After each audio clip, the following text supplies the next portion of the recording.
world, mankind can find no solution. I say we're reaping the sour fruits of retribution.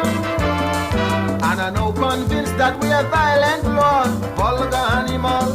Oh Lord, oh Lord. And it's we who say we intelligent. Oh Lord, oh Lord. We superior, we civilize and we wise. Yet we making all kind of bomb, blowing up everyone, killing one another with gun. And who ain't got guns? Use knives.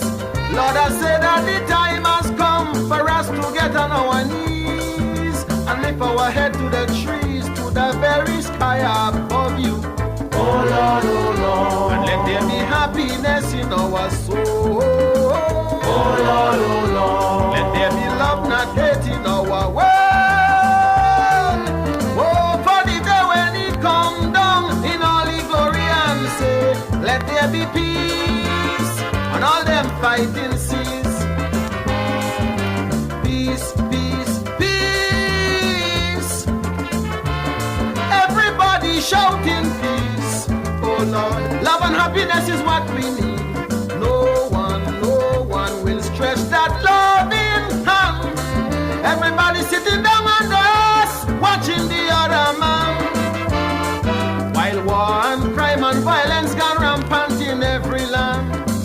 Oh Lord, oh Lord. We say he made us above the animal. Oh Lord, oh Lord. Destiny to mold the galaxies in our hands. But I'm gonna push it up fight. They're living and unite. No animal kill for spite. Only we humans want and live, destroy lives. Lord, I say that the time has come for us to get on our knees and lift our head to the trees, to the very sky above you. Oh Lord, oh Lord. And let there be happiness in our soul. Oh Lord. Let there be love, not hate in our world. Oh, for the day when he come down in all his glory and say, let there be peace on all them fighting seas. Female liberation. Even women want their freedom. Oh yeah. Riot in demonstration. Where will this end? If it keeps on, I can only visualize annihilation. With them guns and bombs and constant improvement and modernized weapons. Oh Lord, oh Lord. Give us eyes to see and ears to hear. Oh Lord, oh Lord. Over the eyes perceive. Lord, are trembling in fear. Bombs falling from the air, shooting everywhere. Rebellion far and near. And every day is more talk about revolution here. Lord, I say that the time has come for us to get on our knees and lift our head to the trees, to the very, very sky above you. Oh Lord, oh Lord. Let there be happiness in our soul. Oh Lord. Let there be love, not hate in our world. Oh, for the day, let there be peace on all them fighting seas. Power madness has come. Every land in raw confusion. Poverty and starvation lying in the street, hand in hand with man. Pounding and grinding him into oblivion. Oh Lord, oh Lord. In which injustice, greed and vengeance. Oh Lord, oh Lord. Corruption and treachery, so very eminent, is the order of the day. You cannot get away, no matter what you do or say, unless we need and let the nation heal. Lord, I say that the time has come for us to get on our knees and lift our head to the trees, to the very sky above you. Oh Lord, oh Lord. Let there be happiness in our soul. Oh Lord, oh Lord. Let there be love, not hate in our world. Oh, for the day when he come down in all his glory and say, let there be peace and all them fighting seas.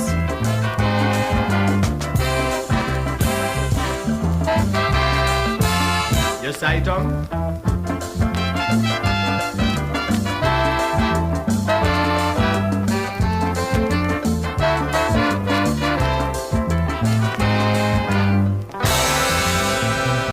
Yes, sounds of the man King Short Shirt, Lamentation. And that is definitely a storyline to be told to our citizens here in our beloved Federation of St. Kitts Nevis, regionally, internationally, in the diaspora. I'm DJ Maurice, and I'm coming to you live and direct from my bunker here in the Republic of St. Paul, St. Kitts. Yes, it's another lovely Wednesday evening here, January 15th, 2025. Shed Alive. I came to you a bit early this evening because, I have a very tight schedule this evening, a lot of information to discuss, and I'm trying my best to finish at 8 o'clock on the hour. So instead of running overtime, I decided to just come a bit early and try and get in as much of this information as possible. Well, before I get into the rest of the program, I think I need to drop this ad and let you folks who might be scrolling the social media and run into us and wondering what this program is all about. It's just simple DJ Marisha here in the Federation of St. Kitts Nevis, trying my utmost best to keep our citizens informed and aware of the happenings around them. Even though some people is aware of the situation, they try to be blinded, try to ignore the facts that are taking place around them, and as a matter of fact, try to influence others not to believe what they're seeing or what they're experiencing. So DJ Maurice have taken on the responsibility to come here on a Wednesday evening between 6 and 8 and do my part to try and enlighten the people of the happening. So take a quick listen to what this program is all about. Wednesday evenings are heating up. Log on to DJ Maurishaw's Facebook Live broadcast every Wednesday evening from 6 to 8 p.m. It's a frank and a candid exploration into the social, cultural, political, and economic issues affecting our federation. And just in case you missed it, you can also catch the broadcast on his YouTube channel, DJ Maurice. Subscribe to the channel on YouTube and smash that bell. You will be notified whenever he goes live. DJ Maurice, every Wednesday evening, Facebook 6 to 8 p.m. or thereafter on his YouTube channel, DJ Maurice. Log on.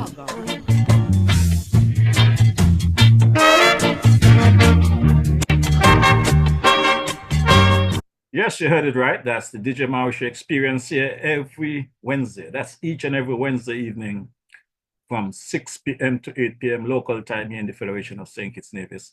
And while we're at it, why not go, of course, to the fountain area there in Nevis and hear what my boy Carbo have to tell us about his cuisine over there at the Carbo's place. Carbo's, located at Fountain Village in Nevis, is the go-to spot for your Saturday treats. Tantalize your taste buds with his delectable Carbo's Delicacy Goat Water.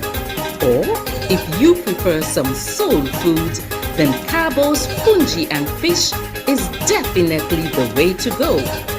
Call ahead and reserve at 869-663-9694. Then make your way over to Carbo's and enjoy the vibrant atmosphere while you savor your delicacy. Carbo's, we are not changing, we are only improving. Food all over, food all over, you got the food all over. Yes, my boy Carbo has the food all over. And don't forget, my boy Carbo has opened up his service to catering for your special needs, whether it might be a repast, wedding, birthday parties, whatever. Carbo is available. Just let them know DJ Maurice sent you.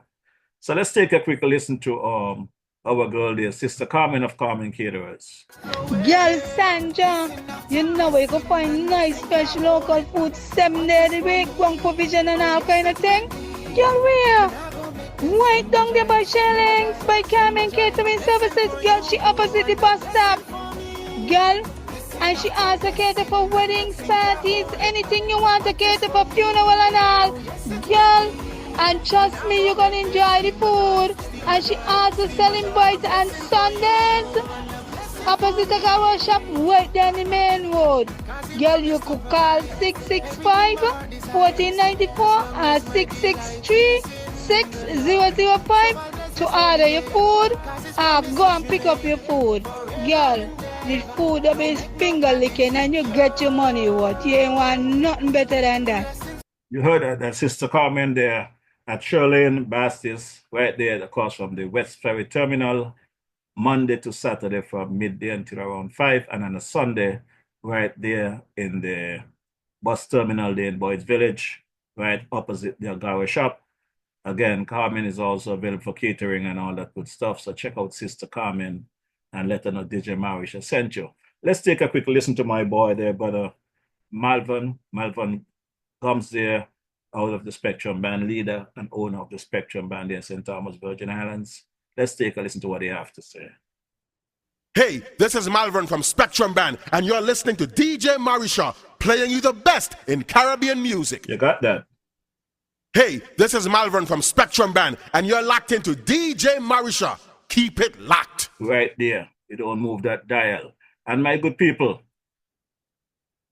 this evening I'm going to kick off with my good brethren there, brother Dwyer Astafan's commentary for 2025.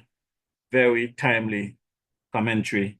And like I said, we have a lot of information to push this evening. I look forward to the input from your folks online. Look forward to the conversation. So let's take a quick listen to brother Dwyer Astafan commentary for today, Wednesday, January 15th. No, wrong one, Dwyer. Wrong one. I got to come back to you. Looking for you, Dwyer. What are you doing making all that noise in my head?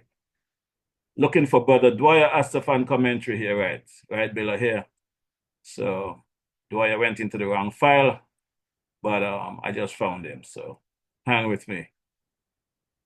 Okay, brother Dwyer's commentary. Greetings for the new year. I pray for peace, love, and contentment for all of us.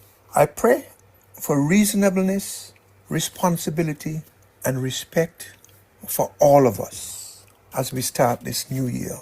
And I want to start it on a very, very serious and concerning matter, the matter of road safety. We all know about the traffic accidents and loss of lives that have occurred recently. Perhaps the most painful of all being the loss of a 4-month-old baby boy, our most recent victim. We have serious problems with road safety, long-standing problems, getting worse, but there has been very little effort to take corrective action. The police, I'm sure, are overwhelmed. And I don't think the answer necessarily is more police. The answer is more resources, more enforcement. But I don't think we need more police manpower. Technology is available. And I'm heartened to know that the Interministerial Sustainable Road Safety Project Committee has recommended the following immediate actions. 1. Construction of speed bumps in areas where there have been frequent high-speed collisions. 2.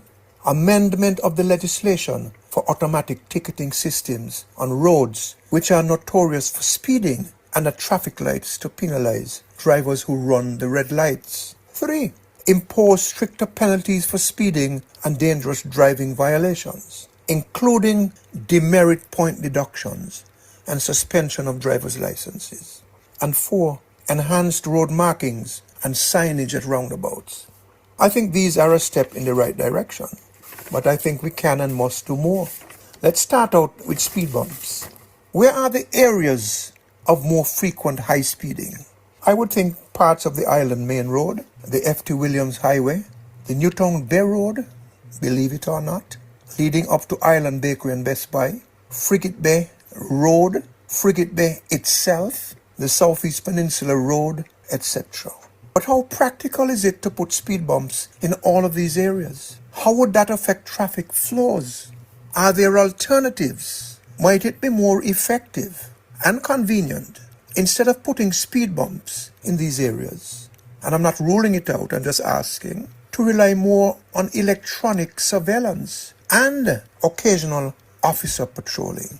Let the technology do the work. Which leads us to the committee's second recommendation, changing the law to make way for electronic automatic ticketing systems. This is long overdue.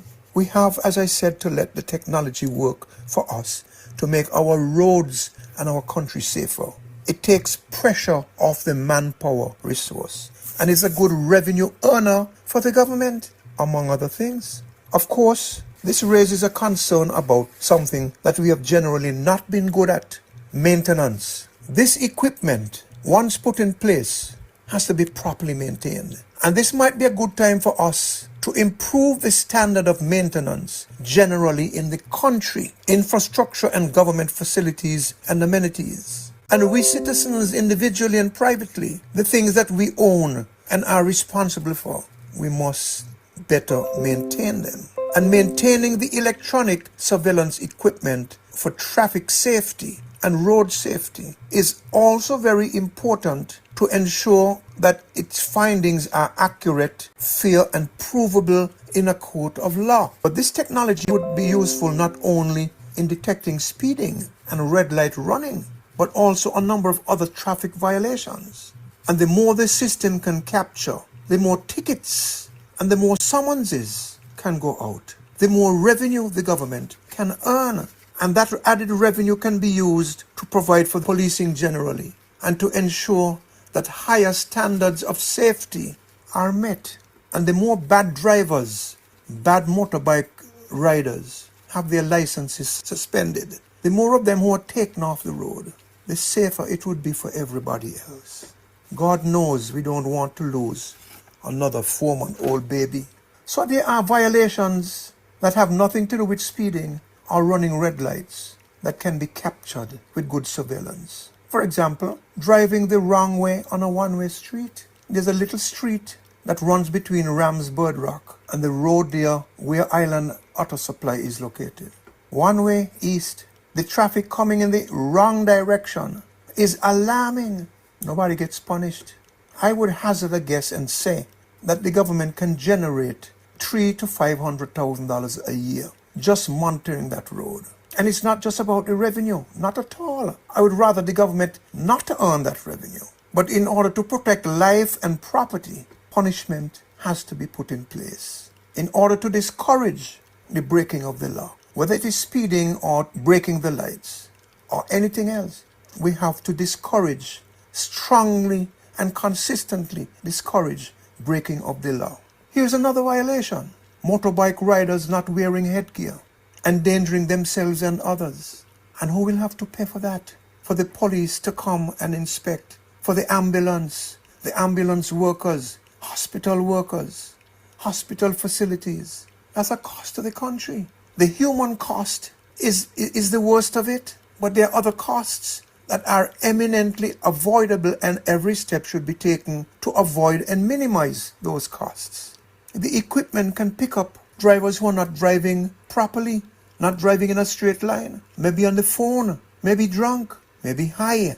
A lot of people go around this place driving cars with music louder than Freedom Radio Station, or ZIZ, or Win FM, or Sugar City. Who asked them to put radio stations on the road? They distract themselves. They are a nuisance to their passengers. They are a nuisance to the general public. There are also stores that have sound systems at their doors, bleating noise into the streets. All of these things must be contained and controlled and stopped. Not only that, with these cameras in place and surveillance much improved, you never know what the police can pick up in and from a vehicle. Drugs, guns, other contraband, hostages, if I may stretch the conversation so far. And speaking of maintenance, which I mentioned a while ago, these systems have to be properly and professionally monitored by human beings. You can't be on your phone or doing something or being slack. And so the government, the police would have to be extremely cautious in selecting people to work these systems. And speaking about the usefulness of this electronic equipment, We all know what happened in New York City a few weeks ago. The cameras picked up a gunman who had shot down an insurance executive and helped track him down. Street cameras. So it would be unwise to restrict our thinking just to speedsters and to red light runners. Any area that is real or potentially a problem should be covered by the technology. Let's go to recommendation number 3. Stricter penalties, demerit points, suspension of licenses. Yes, there are simply too many bad drivers on the road. Every month we get more cars. The roads are not getting any bigger. People are more and more distracted. The roads are becoming increasingly perilous. Recommendation number 4, enhance road markings and signage at roundabouts. There are many areas, especially in rural St. Kitts, where you cannot easily make out where the road ends and where the verge on the side begins. And it's worse at night. These need to be clearly marked out with luminescent paint. And the median lines in the streets, in the roads, and the highways need to be clearly marked out. And very importantly, there are too many areas where our roads are not adequately lit. Too many areas where street lights are not working. The government also needs to clean up the streets by having vehicles under repair and derelict vehicles removed, and the people who have them there properly punished. Also, vehicles which cough out toxic smoke must not be allowed to use our roads. The emissions hurt people, make people sick. Our roads must not only be safe in terms of getting struck by a vehicle, but also our health must be preserved as best we can. The streets are already small, as I said, and every month we get more and more vehicles. And decision makers and planners now have to look forward to the next 50 years to see how towns and other areas and our public road system need to be modified to meet evolving technology and circumstances. And this process will involve comprehensive deliberation and planning, town planning, rural planning, all kind of things like that, including parking. And the country, the people need to be engaged, say for a period of 3 to 6 months, for the gathering and distillation of ideas and suggestions. And we come up with a plan, cost the plan, and implement the plan. One of the things we have to be very concerned about is that these increased accidents, as you have seen if you own a vehicle, cause insurance rates to go up. And that is already a serious problem for people, paying the insurance rates, and they have to pay insurance. So curbing these problems can put governments in a position to assist owners of vehicles in getting insurance rates down through negotiation with insurance companies and regulations and that sort of thing. Whatever is proper. I'm not putting out any detail now. I'm just telling you that insurance is a problem and it's going to get worse. And there's more that we can discuss if we seriously want to move forward for road safety. One thing is the sad truth that so many of us have become brutish, selfish, and inconsiderate and unthinking. We sit down behind a wheel, we press the accelerator, and you talk about the abuse of power. It's not only politicians and business executives or middle management supervisors. Many of us, when we sit behind a car wheel and our foot can touch that accelerator, we do all kind of crazy things, abusing the power that is at our disposal, endangering lives, our own, our beloved who are in the vehicle with us. Look at the way we drive. We don't hurry to go God knows where. We have to overtake wherever it may be. Near to a corner, approaching traffic lights, approaching roundabouts, and whether the light is turning red, it's amber, it's whatever, overtaking, we have this compulsion to overtake. I don't know where we're going. If there's congestion up ahead, we go to it rather than staying away. We make things worse. We stop in a driving lane to take a pee, to have a conversation. We have a problem with our vehicle on the highway. Rather than pulling it off on the verge entirely, we have half the car on a highway driving lane, obstructing and inconveniencing other people. These things have to stop. We have to be more considerate, and we have to attend to the details that position us to reduce the dangers on the road. On the phone chatting, and some people when they want to overtake, they don't do it from a safe distance. They come right up underneath you and then they pull out. And very often, 50, 60 meters up the road coming in the opposite direction is a vehicle. Are we crazy? Something happens on the roads in the United States from time to time. When drivers get super angry and take out their guns and shoot other drivers who make them angry. It is called road rage. We already mimic people up in America in so many ways. Embarrassing and disgraceful mimicking. God forbid we start to mimic that too. But sad to say, that is where we are headed. We as a people have a lot of serious things to discuss, and far-reaching decisions relating to road safety have to be taken. And we need a modern, efficient road system. That is one of those decisions that the country has to take. Let us stop the petty stuff. Let us stop being brutes behind the wheel, absent-minded professors behind the wheel. Let us appreciate the dangers of the road, the power of the vehicles that are at our disposal, the preciousness of life in our vehicles, in other vehicles, on the road, walking. We have to put aside the petty stuff and the foolishness. We need to become wiser. And the wiser we are, the more discerning we are, the better we conduct ourselves, the better it will be for all of us. It takes an effort. Sometimes we have a lot of things in our mind. But when we go out there on that road, we have to be more watchful, alert, and careful and caring. We've been losing our sons and daughters to guns. We're losing them in fighting with each other. We're losing their souls and their characters and their potential for greatness. Look at all of these fights that are breaking out in the schools. Especially troubling are the fights that are breaking out so frequently among young girls. We are losing our young people to guns, to criminality, and now we're losing them to road accidents. The latest being the little 4-month-old baby boy. No more, please. I invite decision makers to engage in a public consultation urgently. Gather ideas, distill them, come up with a strategy. Share the strategy with the country before you implement it. Get buy-in. Let us fix this problem. Thank you very much. Yeah, Brother Dwyer, thanks for that commentary there. First for the year, January 15th, 2025. And continuing speaking about road safety. Yes, we have to get down on these drivers, whether bus drivers, car drivers, motorcycle, whatever mode of transportation that you're driving, to do the right thing and respect other folks that are using the roads. We also need to get down on public works, the individuals are power that be, whether it may be cable and wireless flow.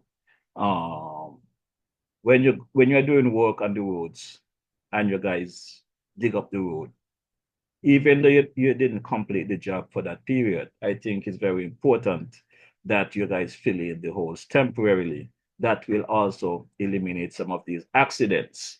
I've been checking on a project that was done by Public Works over there by Newtown Bay Road, by Elfrido's restaurant. There was an issue with the drainage there some months ago. And if you drive there at this moment, I'm pretty sure there is a cone that is still there with the drain or the grid open. If a driver not paying attention at night or even during the day, speeding down that place, there's a potential accident waiting to happen. So I am calling on the Public Works Department to take care of that matter. And for anyone online who might have the minister's contacts, let them know that the onus is not just on the road users, the citizens. It's also the responsibility of the various departments to do what need to get done so that we can have a civil society and not losing lives and limbs as we are doing these days. You know, I'm quite happy the way that Dwyer start off the year speaking about these road fatalities and speaking about insurance and stuff, because it appears as though we have lost our way in this, our beloved federation, when it comes to right and wrong. It appears as though it all depends on which party in power the people swing to make wrong right, black white, yellow red, green blue, whatever. And I'm actually quite tired of this. As I have said time and time again, if it's wrong under Labour, you got to be wrong under PAM. If it's wrong under PAM, you got to be wrong under Unity. If it's wrong under Unity, you have to be wrong under CCM. If it's wrong under CCM, you have to be wrong under NRP. We seem to have a problem. All depends who's sitting in the NIA or who's sitting in Church Street. The conversation change, and I have a serious problem with that. Another issue I have is people being victimized just because they may be supporting another party that is not in power. And these functionaries want to determine where you sleep, how much you eat, whether you could drive a vehicle, whether your family can survive. I have an issue with these things, my good people. I'm hearing enough complaints about the situation, and I'm going to talk about them tonight. I have until 8 o'clock. You're going to be less music tonight and more talk. Because over the weekend, now let's start out by saying this. DJ Marisha has been going through a very rough period from the end of the year 2024 to present. There's a lot of things that I have been dealing with, looking at the state of affairs in our beloved federation. It's like things that can be repaired or can be fixed so easily seems to be next to impossible. We elect a government that says that they will make a difference. They have the answers. I understand they got experts in every part of the cabinet. Portfolio after portfolio, I heard the Prime Minister said these are experts in his cabinet. So if these are experts in the new Labour administration, why is it they cannot see what is happening to our people, this country, and what their functionaries are doing to the country? Is it that they're that busy dealing with everything that is smart, that the dumb people like DJ Marisha and the rest of the country is not in their mind? Because, you know, everything these days is smart. But I think you guys know the story about smart and too smart and one smart. So I'm not going to get into that.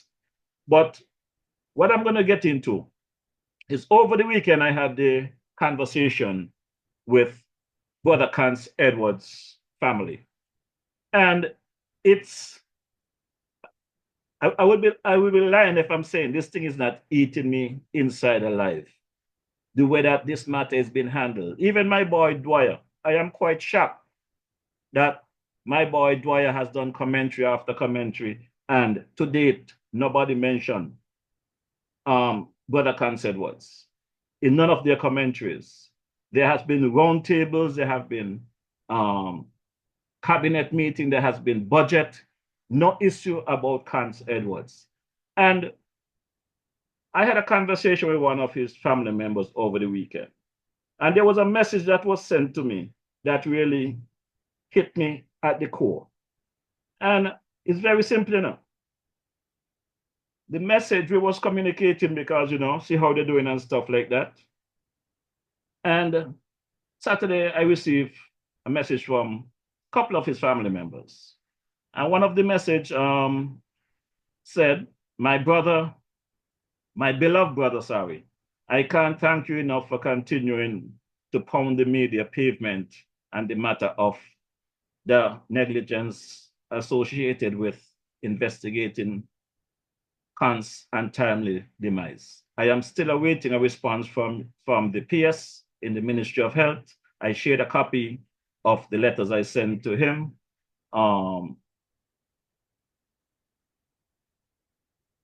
It appears as though Cance Edwards never existed. God don't sleep. And that is how I feel. The way that this matter has been handled, I mean, it's like Cance was never a part of our society, right? That is the way it appears to me, because people in position, people who is in a position to make a difference, I'm not hearing from them. I'm not hearing from the AG.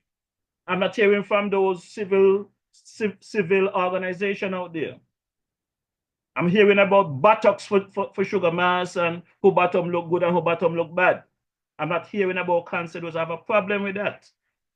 A second message that was sent says, my brother, Never mind all the old talk about Kans was a great guy, or Kans was a good friend of mine. The truth is that anyone of influence on the government side were to openly express concern about the situation, he or she will be victimized.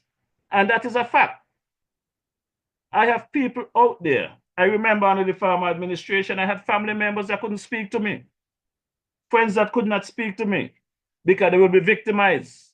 And it appears that we're at that situation again. And, you know, I see my brother Dr. Rollins joining, so let me just recognize him. I do not know if he really want to be online during this segment because last week I diverted to have a conversation with him.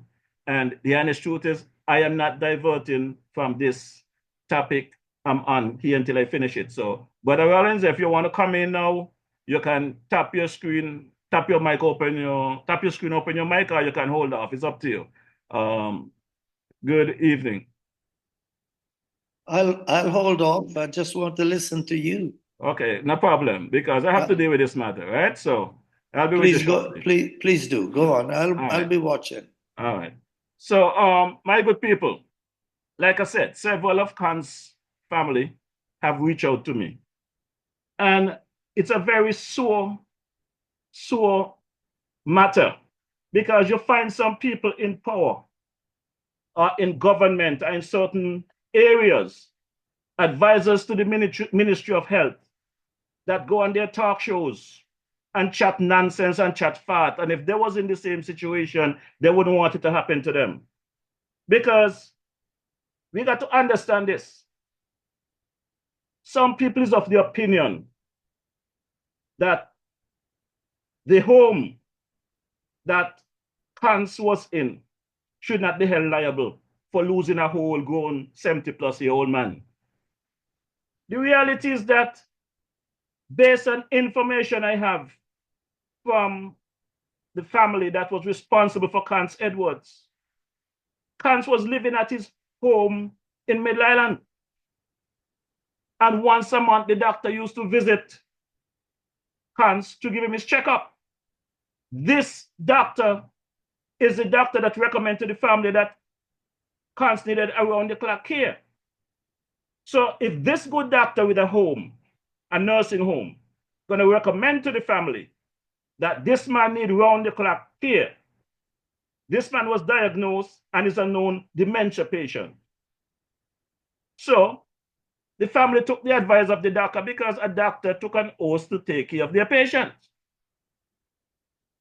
The good doctor took Kans in that home for more than 4 years. The good doctor is responsible for the health and safety of a patient when you are being paid $2,500 a month, if not more, to take care of that patient. So you recommend to the family that the gentleman need around the clock care. He's a dementia patient. Your home, in my view, is not adequate. That home is not adequate for those kind of patients because there's no safety measures there. It's an open property. Anyone could walk in and out. Anybody in St. Kitts and Nevis who have seen Kans walking back and forth down the street. I have been there, see Kans all over the place. And I have concerns about that. I have questioned it. Nevertheless, they wait until Kans disappeared. On the 1st of August 2024, Kans never returned back to that home. Apparently, based on information I received, it was the next day that the alarm was raised that Kans did not return to the home. My good people, it was cultural season in Nevis. It was Festab in Tabernacle. There was all kind of activities all around the country. They had events up in St. Peter's. Breakfast and all kind of thing, right? And based on information that I received, because I heard via media that Kans is missing and they need people to come and help to search, I took the time out and went up there to assist. And no given day, out of the couple of days I went there, we had 15 people. And no given day, we had more than maybe 3-4 police officers. No army, nobody, in my view, from civil society for those organizations such as the Defense Force, the Red Cross, NEMA, and these people. I did not see the show of force to search for this good man. Now, one of the things that really got me, when I asked the question about why there are not more officers on the search, I am told they are deployed to Nevis for Culturama. So the party session in Nevis was more important than getting people together to search for a missing person, a dementia patient. Then I think it was the Monday at the end of the search when we did not find Brother Edwards. At the end of the search, when the officer in charge was speaking, and I asked whether or not we're coming back the next day to search for cars. What I heard him reply again was basically a kick in the gut. They're not sure if they're coming back to search tomorrow because there's Juve in Tabernacle and they're going to need the officers to manage the Juve.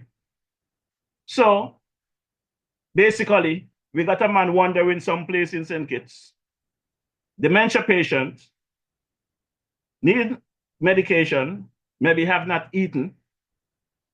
During that time, anyone could recall that there was a lot of rain and thunder and lightning. So someone with that kind of illness, you could imagine what that person is going through, right? So, okay, there was no search because they had to go to the Juve. And a search was done following that event. And then I'm hearing, well, because of the amount of days that has passed, they're thinking about calling it off or whatever the case might be. So, DJ Mauricio, yours truly. I know people don't like when I call. They don't like to hear me on the other end of the phone for whatever reason, because I'm very direct with my conversations. I pick up the phone and I called the Deputy Prime Minister, Brother Jeffrey Hanley. At that point, there was a media went out saying that he's the acting Prime Minister because the Prime Minister was off island. When I called Jeffrey Hanley, I did not get him. I called the Commissioner of Police, I did not get him. I went to take my shower. By the time I get out of the shower, I met a message from Mr. Hanley stating, I see a missed call from this number. Could you tell me who it is and who it's in regards of? What is in regards of, sorry. I replied and I told him who I was, what it was about, and I need some information before I go live the Wednesday, which should have been the next day. I didn't hear back from Jeffrey. I didn't hear back from the commissioner that day. However, the following day, I heard back from Commissioner Sutton, and I thank him greatly for that. He explained to me that he was at a brother of his funeral that passed away, and that's why he could not take the call, and he wanted to know what the situation was. And I explained to him what it was about. My experience going to these searches, my dissatisfaction, and what I would like to see happen. Let's give it one more try. Let's give another push to try and see if we could bring Brother Pants home to his family in one piece. Because after 8-9 days, I basically gave up on him being alive. So I asked him for that final push.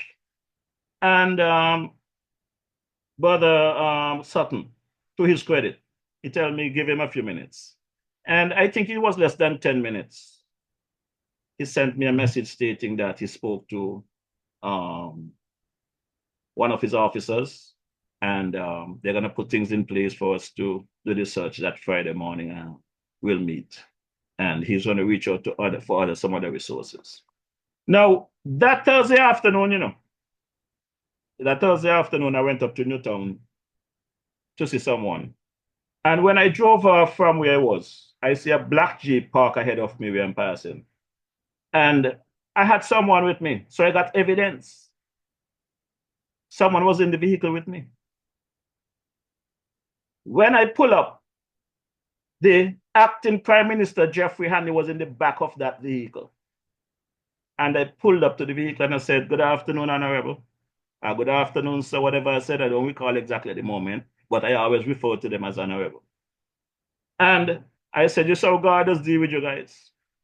No matter how you all run away from me, God always put you all right in front of me." He said, "Mr. Marisha, what are you talking about?" And I explained to him why I was calling about getting some assistance to go and do the search for cats. Jeffrey tried to tell this DJ, and that Thursday afternoon, 8 days after Kant's gone missing, that he just came back in the country the night before, and he just found out Kant went missing. And I think Jeffrey was lying. Jeffrey cannot tell me as a deputy prime minister, no matter which part of the world you travel these days, that you're going to be out there for 8 days and not communicate with none of your colleagues. And you're all always on social media. So Jeffrey, I think you're damn lying. That is my view. And you have lied to me enough. So I believe that was one of the occasions that you lied to me. Right? Now, the next time I saw Jeffrey, he told me he's going to call me. I said, "You sure? I'm going to call you." Now, this was on the 8th of August, 2024. He's going to call me. The next time I saw Jeffrey was, I think it was the 21st or 22nd, whatever date the funeral was. I don't even recall.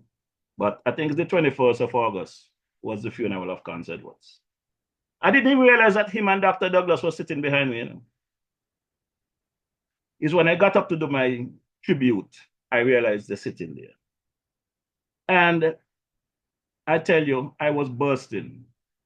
And in the old DJ Marisha fashion, I was ready to blow his ass up. But I used my better judgment and show respect for the dead, the family, and the people in that church, and I restrained myself. Now, time for burial at the cemetery.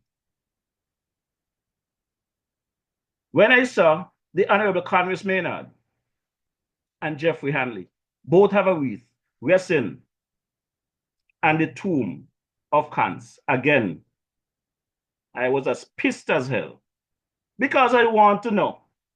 We elect you guys to take care of our citizens and do what you need to do. That is all that you all have to do for us. We drop dead.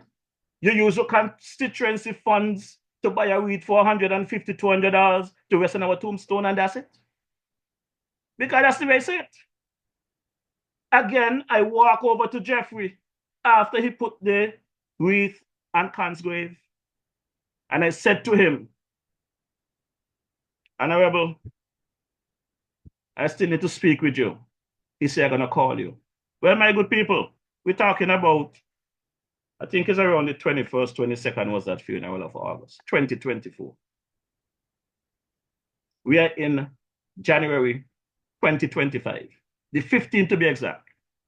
And by the way, the 15th of February will be my birthday. So I'm 30 days away, so I'm going to be pissed for the next 30 days, by the way. Because what is happening in our beloved country by people that we elected and pay some serious money, because they just got a raise, to do their work. They just got a big raise. And they're not taking care of our citizens. And I'm going to use the word there, because not one of them in that cabinet, in parliament could tell me they're not aware of Kant Edwards' situation. And if they're telling me they're not aware, then they need to resign. With this situation, if they're not aware of what took place with Kant, then all of them should resign. They don't know what's going on in the country. Who don't like what I'm saying? Tough. But it comes a time where we as a citizen We got to stand up and be our brother's keeper. Kans is not here to speak for himself.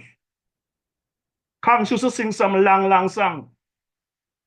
Well, DJ Marish, we're going to have some long conversation. Months on in, until I see something done. And who don't like it? Tough. I will be here speaking and speaking truth to power. You're going to tell me that every time you look around the reactive government, something happened here, they react. And we are talking about insurance. That's what Dwyer spoke about earlier. Are you telling me that the little guys, well, let's even go back to dogs. Because when I was living in St. Kitts back in the 70s, you used to have to license your dog, you know. When it was $1 or $2 to license your dog, you had to go to the police station and license your dog. You have to license your bicycle. The pedal bicycle, you had to license them back in the 70s. Today, the motorbikes, the cars, you have to license and insure them. So what you're trying to tell me, that we have a government that are allowing these people, doctors or whatever, to just throw back a door, allow them to take in people, so they're a nursing home without any regulatory guidelines? Just like that. No insurance, no investigation, no approval or disapproval. Just open the door, take people. I have proof, I have the facts. In that home, beds are less than 2 feet apart.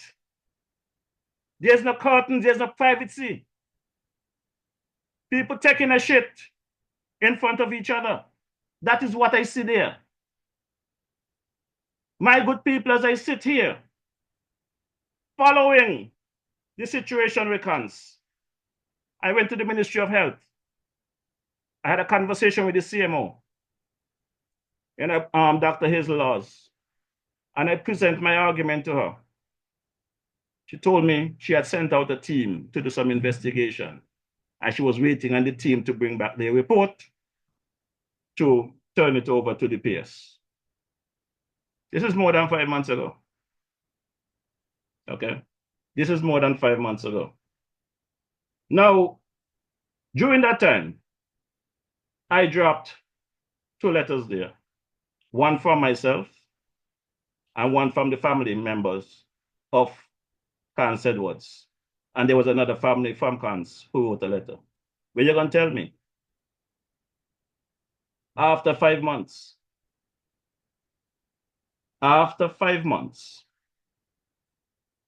the Ministry of Health is still investigating this matter. The home is still operating like nothing happened. Today, January 15th, mark 166 days since Cans went missing. 166 days. He went missing on August 1st. Check the dates. If I'm wrong, correct me. 166 days since Cans went missing. 158 days since he was found dead in the gut side of Sadler's Mountain, way up, more than 2 miles up in Sadler's Mountain. 9 days later.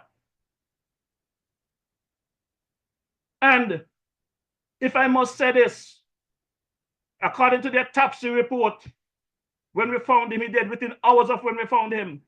So had the powers that be, the then acting Deputy Prime Minister, who was acting as Prime Minister, had shown interest in finding Cans, we would have found him alive.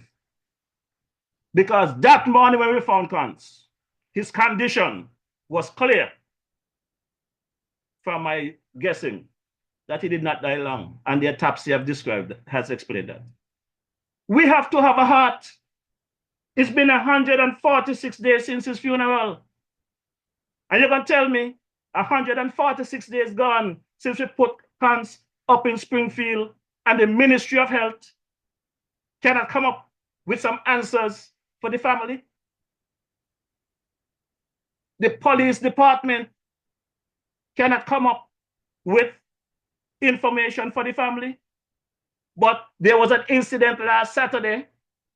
A 4-month-old child died in the accident. By the next day, if not hours later, somebody was arrested pending. So why was nothing done to this home pending? Is it a special home? Is this doctor a special doctor? Cancer is not a roach. Cancer is not a turtle. As a matter of fact, he's not a dog. Dogs have more rights in America than us, yes, but we're in the Caribbean. It's in the Caribbean we are supposed to care about people. It's more than 18 weeks since the Ministry of Health has received letters, 3 letters to be exact. Is the PS that busy acting that he can't find time to respond to DJ Marisha or the family members of Cons to say, we are investigating the matter, we are working on the matter, this is the status? This is unacceptable. Totally unacceptable. You understand? In any other country, somebody would have been in jail. Somebody would be charged by now. And after speaking with the family of Cons over the weekend, my pressure went up.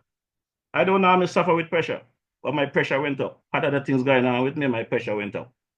People trying to have conversation with me and I'm not responding the way they want me to because there was too much going on in my head and I don't want to open my mouth and say the wrong thing.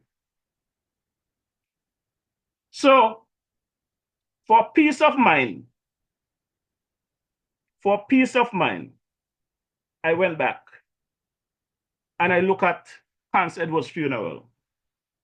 Because when the family members spoke about the tributes that was done at the funeral and who was there giving tributes, we had former magistrate Erasmus Williams, Clement Monaco Garo, Jazzy D, the man DuPont, Tag Puppy, Val Henry, a good amount of prominent people talking about the good person at Kansas.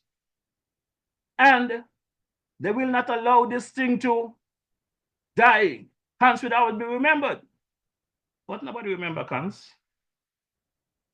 Because if anybody remember Cans, after 5 months, the family would have heard something by now.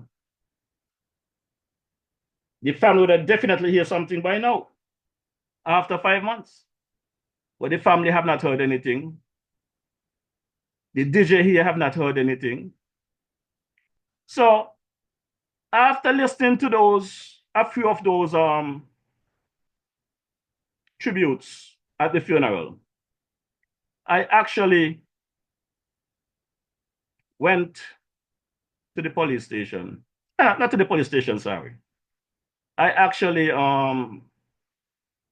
went to the website of the police and I applied for a permit. I ain't gonna do like some of those talk show hosts who are gonna come on the media and say they're gonna plan a march and they're gonna get back to you. No, I ain't planning a march and get back to you. I decided that in January 2022, as a matter of fact, I think it was January 24th to be exact, when we were having issues with police getting beat up and all kind of things happening in 22. I had applied for a permit to have a awareness march. By the 25th, I received notice from the police department that my march was denied. Less than 24 hours, I get a response that my application was denied. Well, at the time, Dr. Joe was in the opposition and he reached out to me to find out the situation and I explained to him.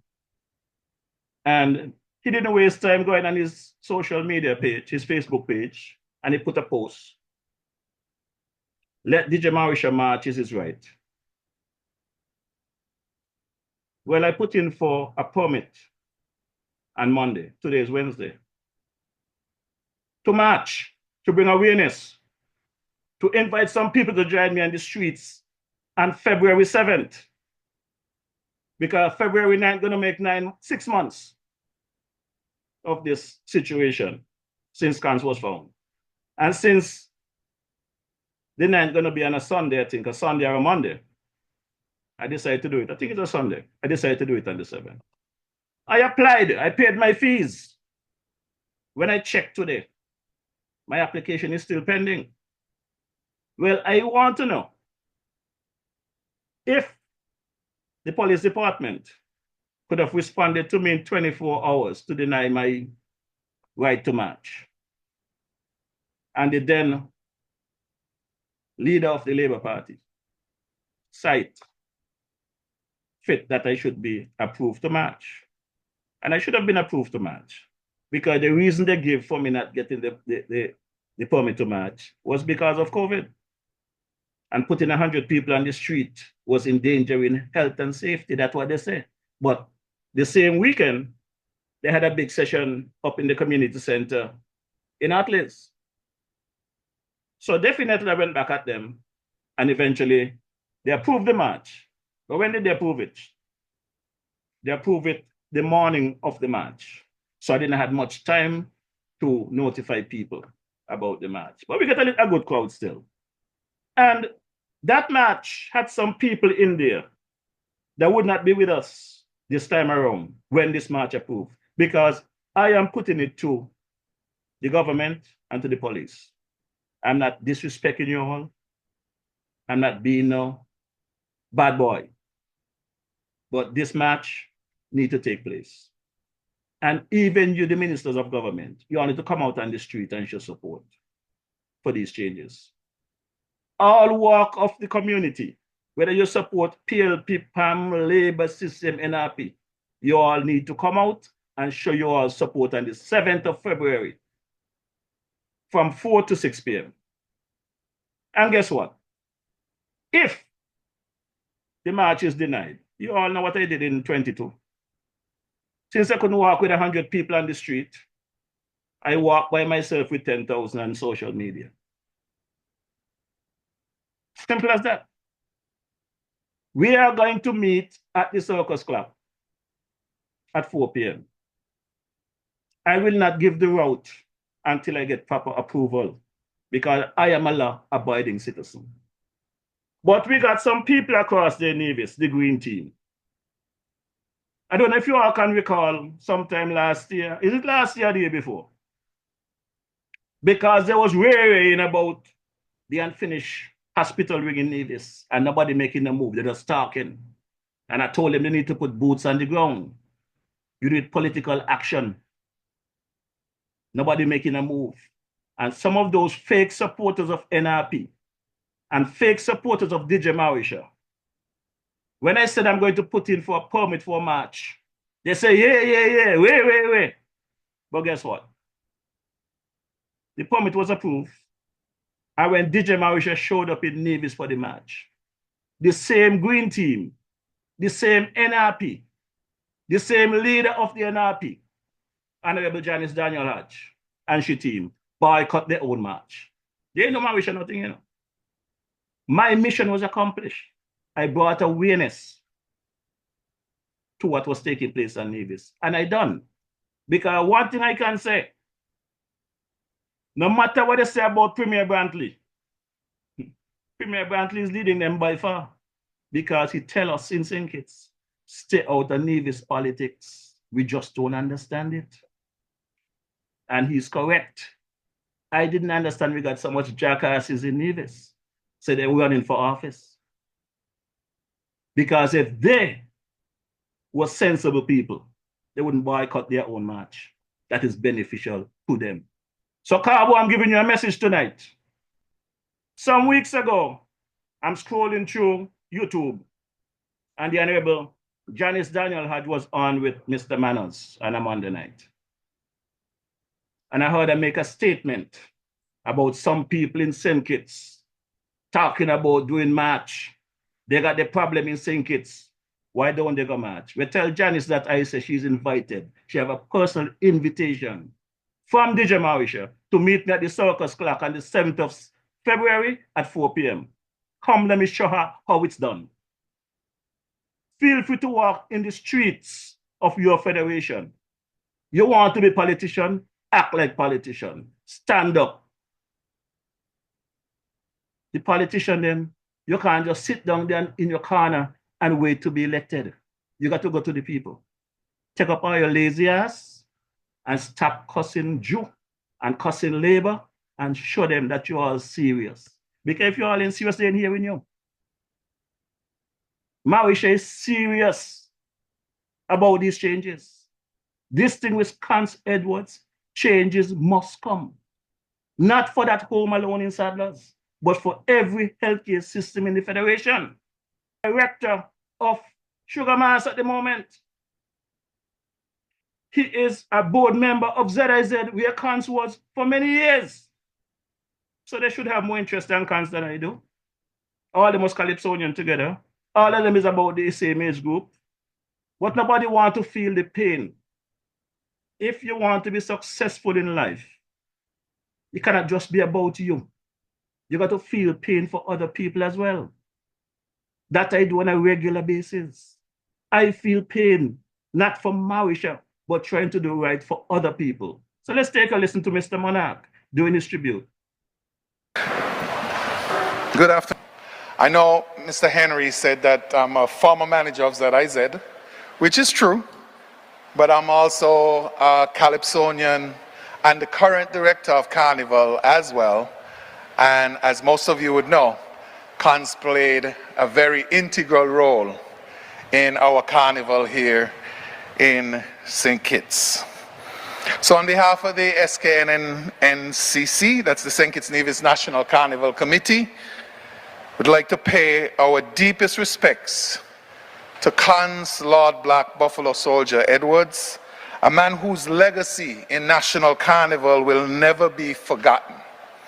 For decades, he made outstanding contributions as a composer in calypso, soca, and he was also broadcasting about Carnival all the time. He was a judge. He was also a commentator. Cance was passionate.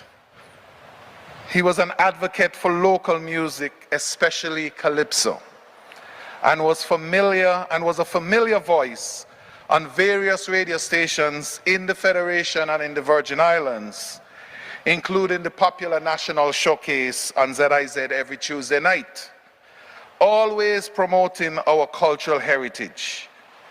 I call him the encyclopedia of local music.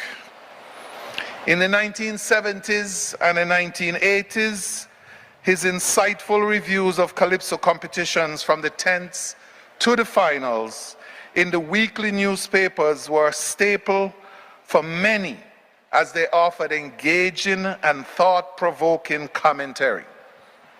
A great deal of our research for the annual Sugar Mass Awards hosted by the St. Kitts Nevis National Carnival Committee featured these articles and ensured that our cultural heritage was chronicled correctly.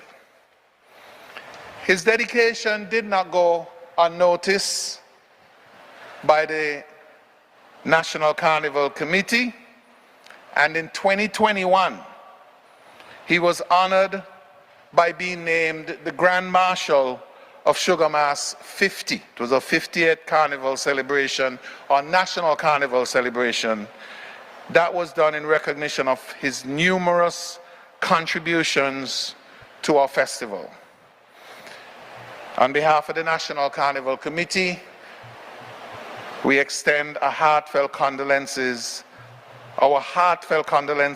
to his family, and especially Melvin and Mallet, who were very intrinsic part of my development as well as a Calypsonian and in the current position that I'm in as well as Director of Carnival.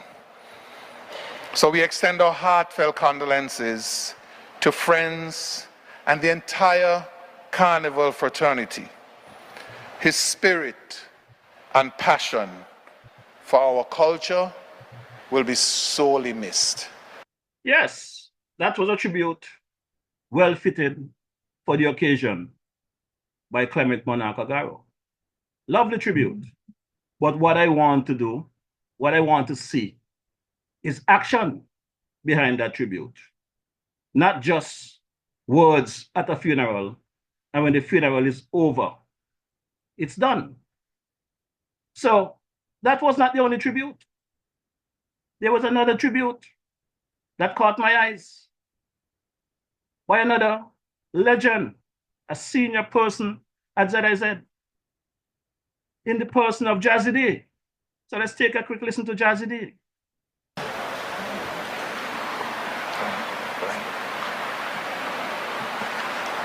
Grace and peace be multiplied from God the Father and from our Lord and Savior Jesus Christ. Good afternoon.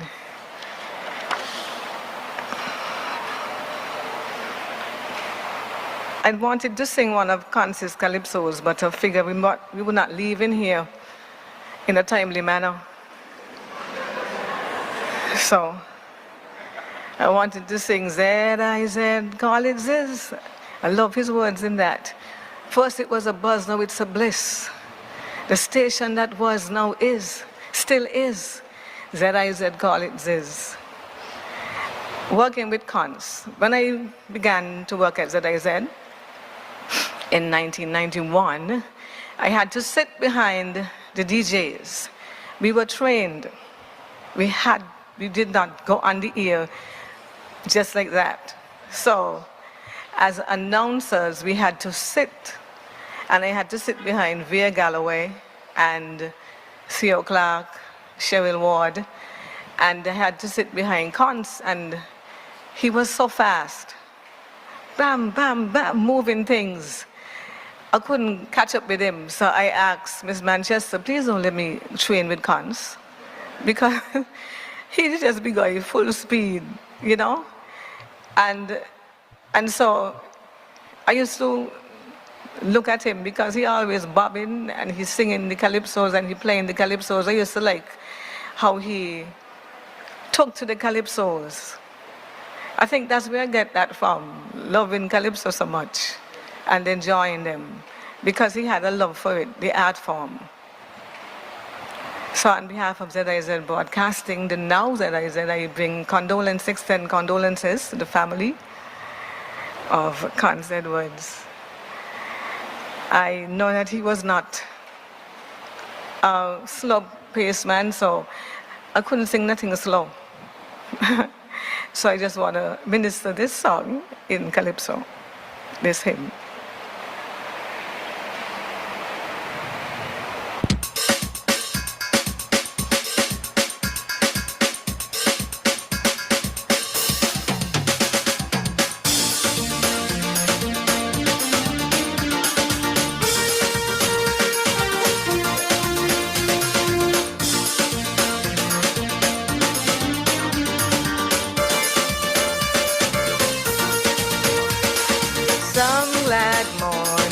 When this life is o'er, I'll fly away to a home on God's celestial shore. I'll fly away. Oh, I'll fly away, oh glory. I'll fly away in the morning when I die. Hallelujah, by and by. I'll fly away.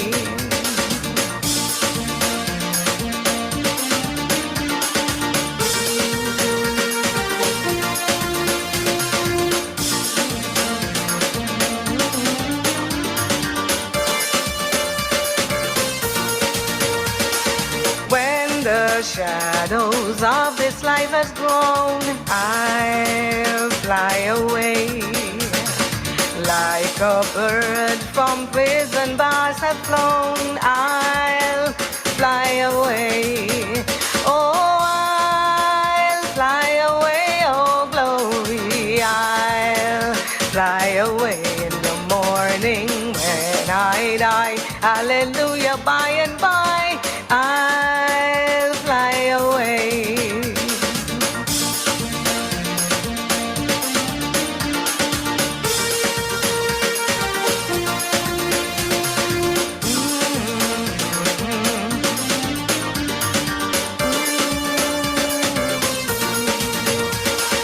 Just a few more weary days and then I'll fly away to a land where joy will never end.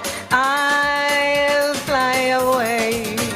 Oh, I'll fly away, oh glory. I'll fly away in the morning when I die. Hallelujah, by and by, I'll fly away.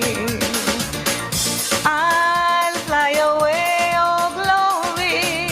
I'll fly away in the morning when I die. Hallelujah, by and by, I'll fly away.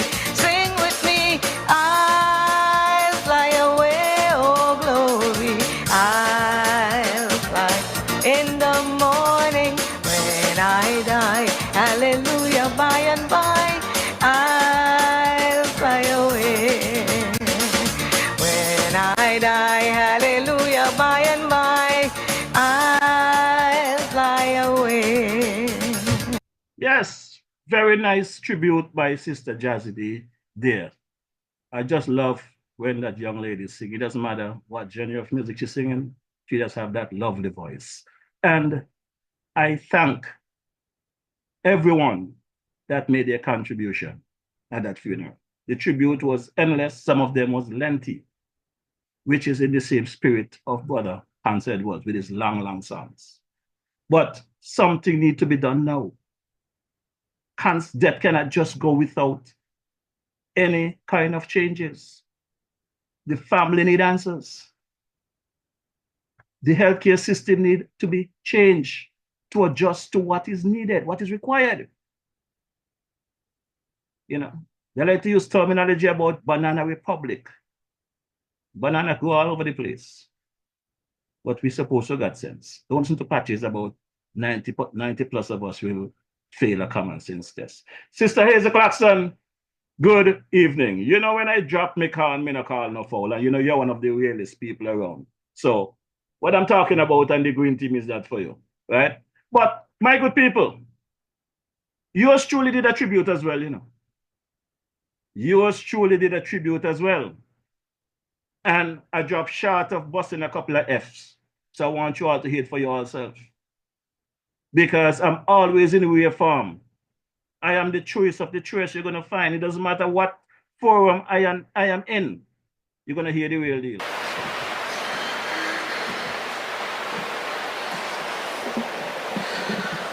Good afternoon, church.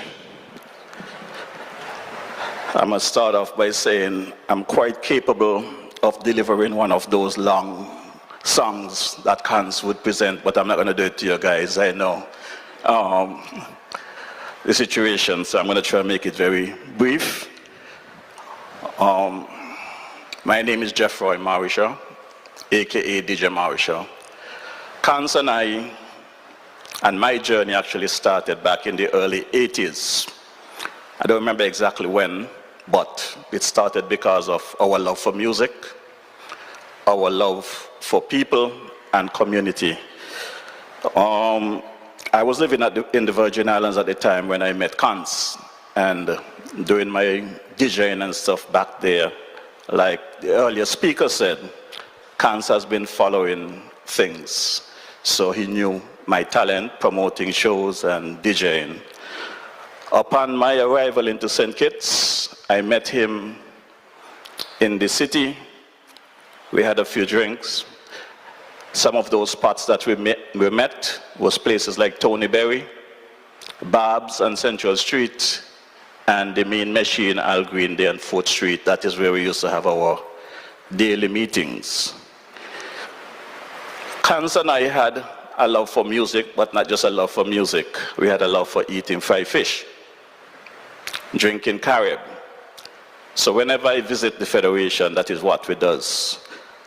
Sometimes I wonder how Cans knew I was in St. Kitts, because those days we didn't have cell phones. And I don't think Cans had a beeper, so nobody could have beeped him to tell him I was in St. Kitts. But living in St. Paul's, I would hear my grandmother shout me and say, "Jeff, why Cans is outside to you?" And I will get myself together. He would be driving that black car, you guys know they call a jalopy, and we will journey to the east of the island. One thing I learned about Cans know every shop what they provided. So we will start in Deep Bay, from St. Paul's, Deep Bay, all the way around to the city. There's a particular shop in Atlas Village. I still do not know the name of that shop, just up a hill as you go down the gut. We sit there and Tuesday morning and eat off all the people in fry fish. They had to fry more. We continue eating and drinking. That Tuesday evening, by the time we got back to Basti, it's time for Cans to go live. He had a program called the National Showcase at the time, on a Tuesday evening. Cans had a few too many, and knowing that I'm capable of holding down the fort, he decided to invite me to ZIZ Radio.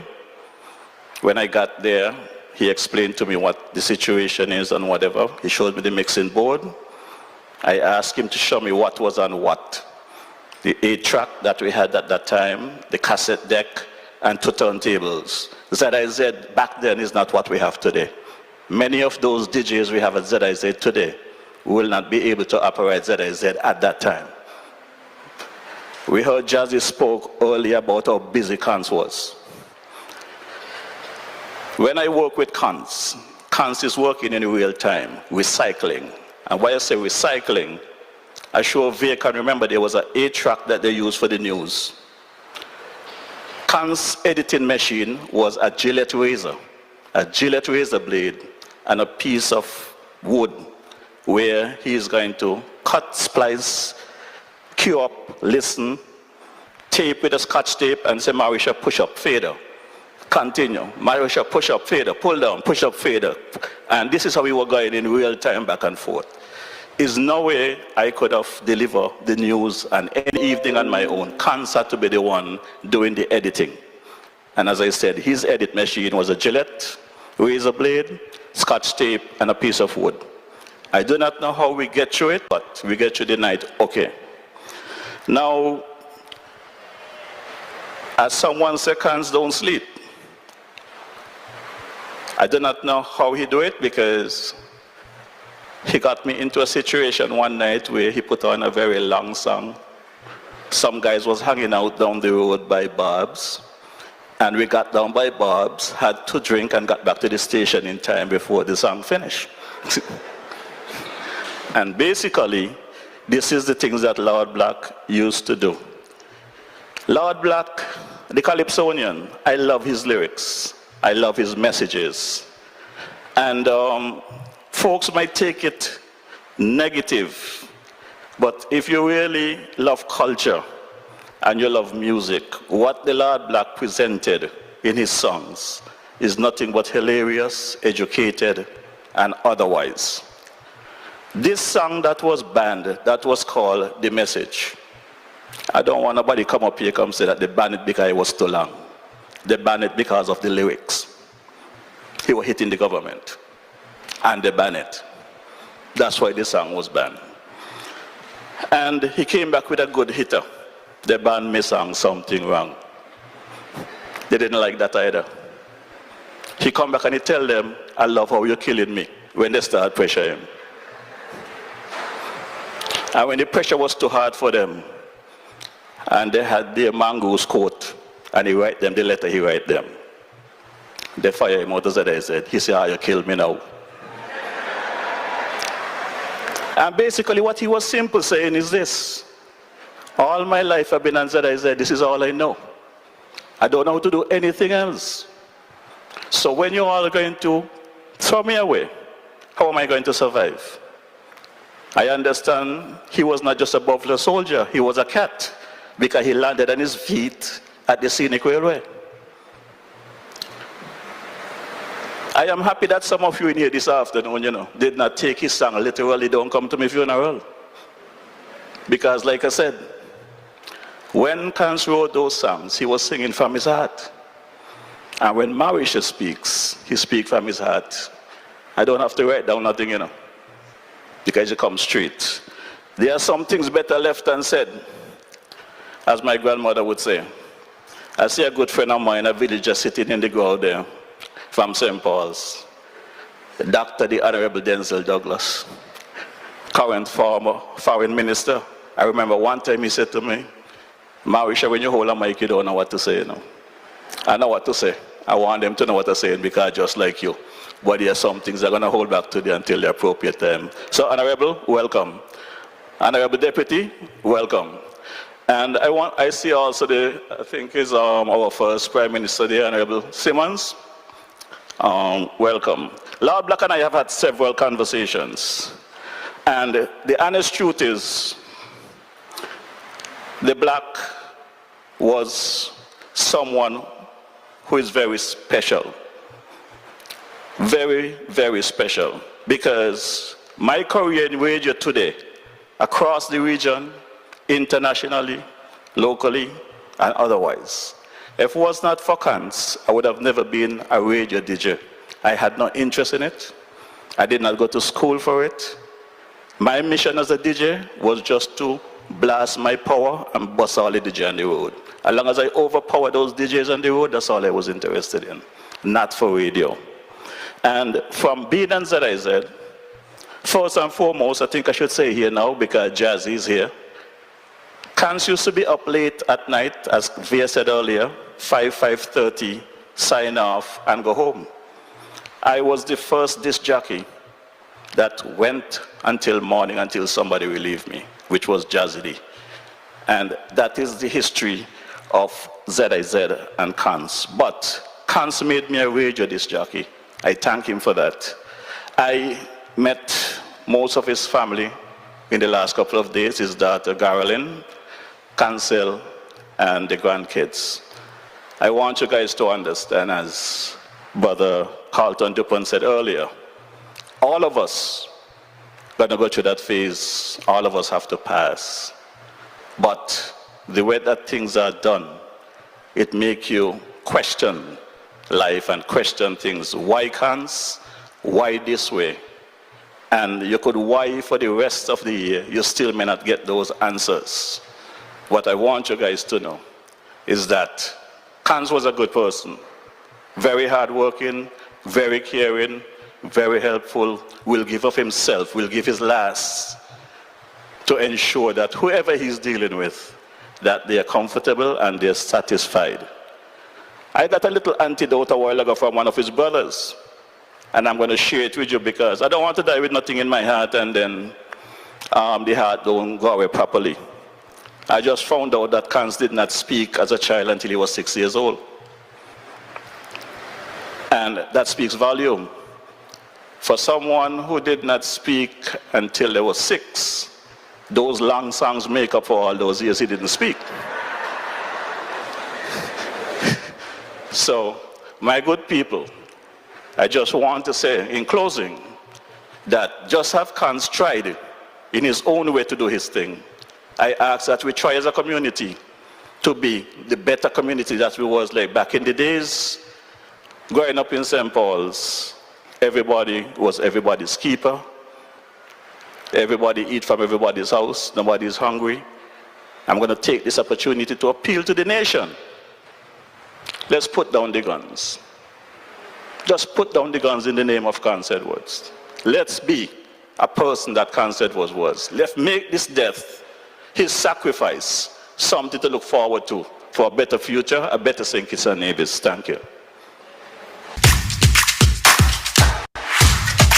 Yes, so that was the DJ Marisha tribute at Kans' funeral. And my good people, like I said, from the end of the year up until recent, it's been a very, very, very, very troublesome period for me because as I go through the communities, and have been speaking to individuals that are having issues, things that can be easily resolved. And for whatever reason, the people that is elected to do right by us, that can do right by us, for whatever reason, they choose to victimize. They say, hold the foot to the fire. But once you speak out, you become a victim of whatever. And you know what keeps me grounded, my good people? When you have a young baby at the age of 7 who don't have nothing to gain and going to pick up the phone and call and say, Daddy, when you come into New York, Daddy, I miss you. Daddy, I love you. Daddy, when I'm 13, I'm going to love you so much. It gives you that joy. And then, Daddy, you know that I can sing? I said, no. And my baby girl actually sang a song for me on New Year's Day. And the lyrics were, if the world should end tomorrow, I want to be next to you.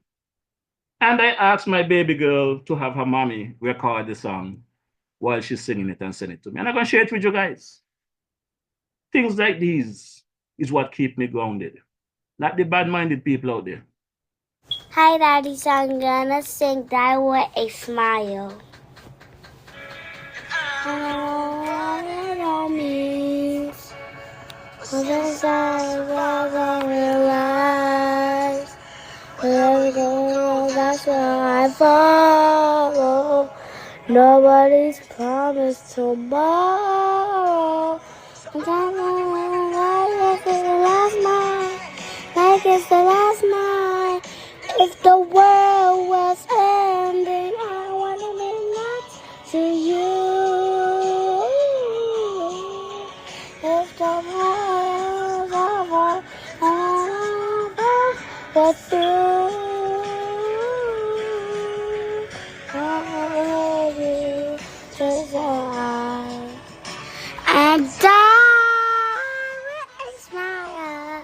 If the world was ending, I wanna be next to you.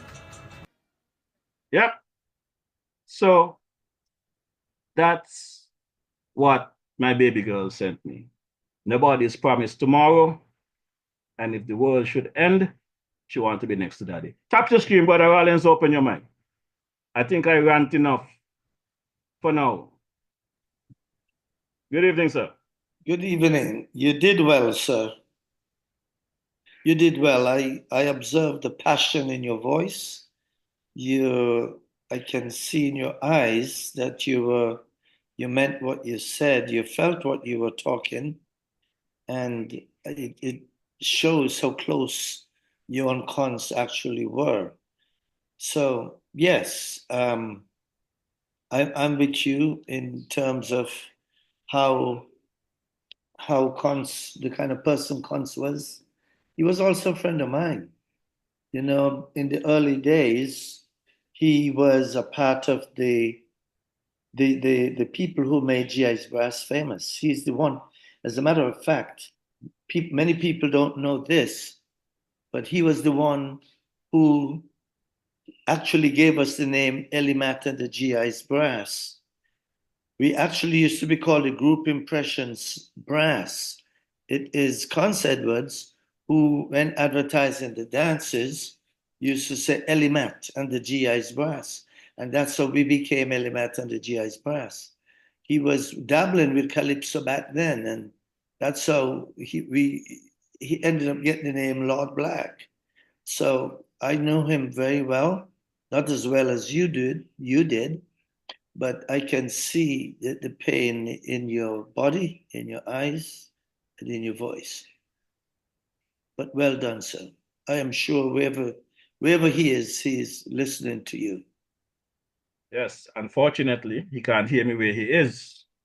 And I don't want to see another Conce Edwards in this country. I don't want us to wait until right after that constant situation, there was a patient that walked out of the JNF. Everybody was on their heels and toes. Luckily, he was found the next day. We cannot take these things lightly. We cannot just look out for who you think are high in society. There are people today advising our Prime Minister, and I hope the Prime Minister is paying attention. Under the previous administration, they had a lot to say. A lot to say about the previous administration. They have an opportunity today to advise the Prime Minister. And partner, I am speaking out because I'm seeing too much similarities in some areas of the past administration. People are paying attention. Marisha is only one. The voters are paying attention. The blows that the Labour government is getting at the moment, they should have never been getting this hit. With all the good things they have done in the 2.5 years that they've been there, they should not be going through this situation as they are right now. Because of some of these advisors, some of these ambassadors, they need to be put in a corner to sit. Some of these functionaries who are not functioning are only functioning for themselves, their family, and their friends. The country is hurting, the country is crying. And you know, Brother Rollins, as you know, I always say to you, because of your position, I do my utmost best. Whenever I have you and these forum, not to get you caught up in the politics. But you told me last week, when I finish my walkthrough with the young lady, you would like to hear some updates.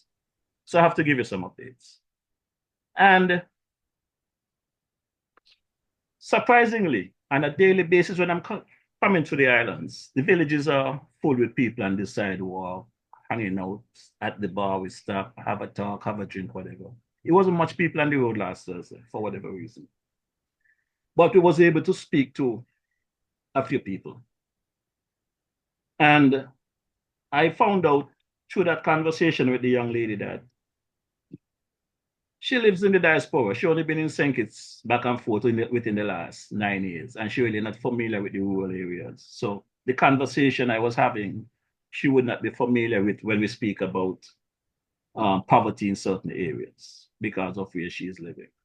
But I think you should know, and the Prime Minister should know, and the Minister should know that there's poverty on the island.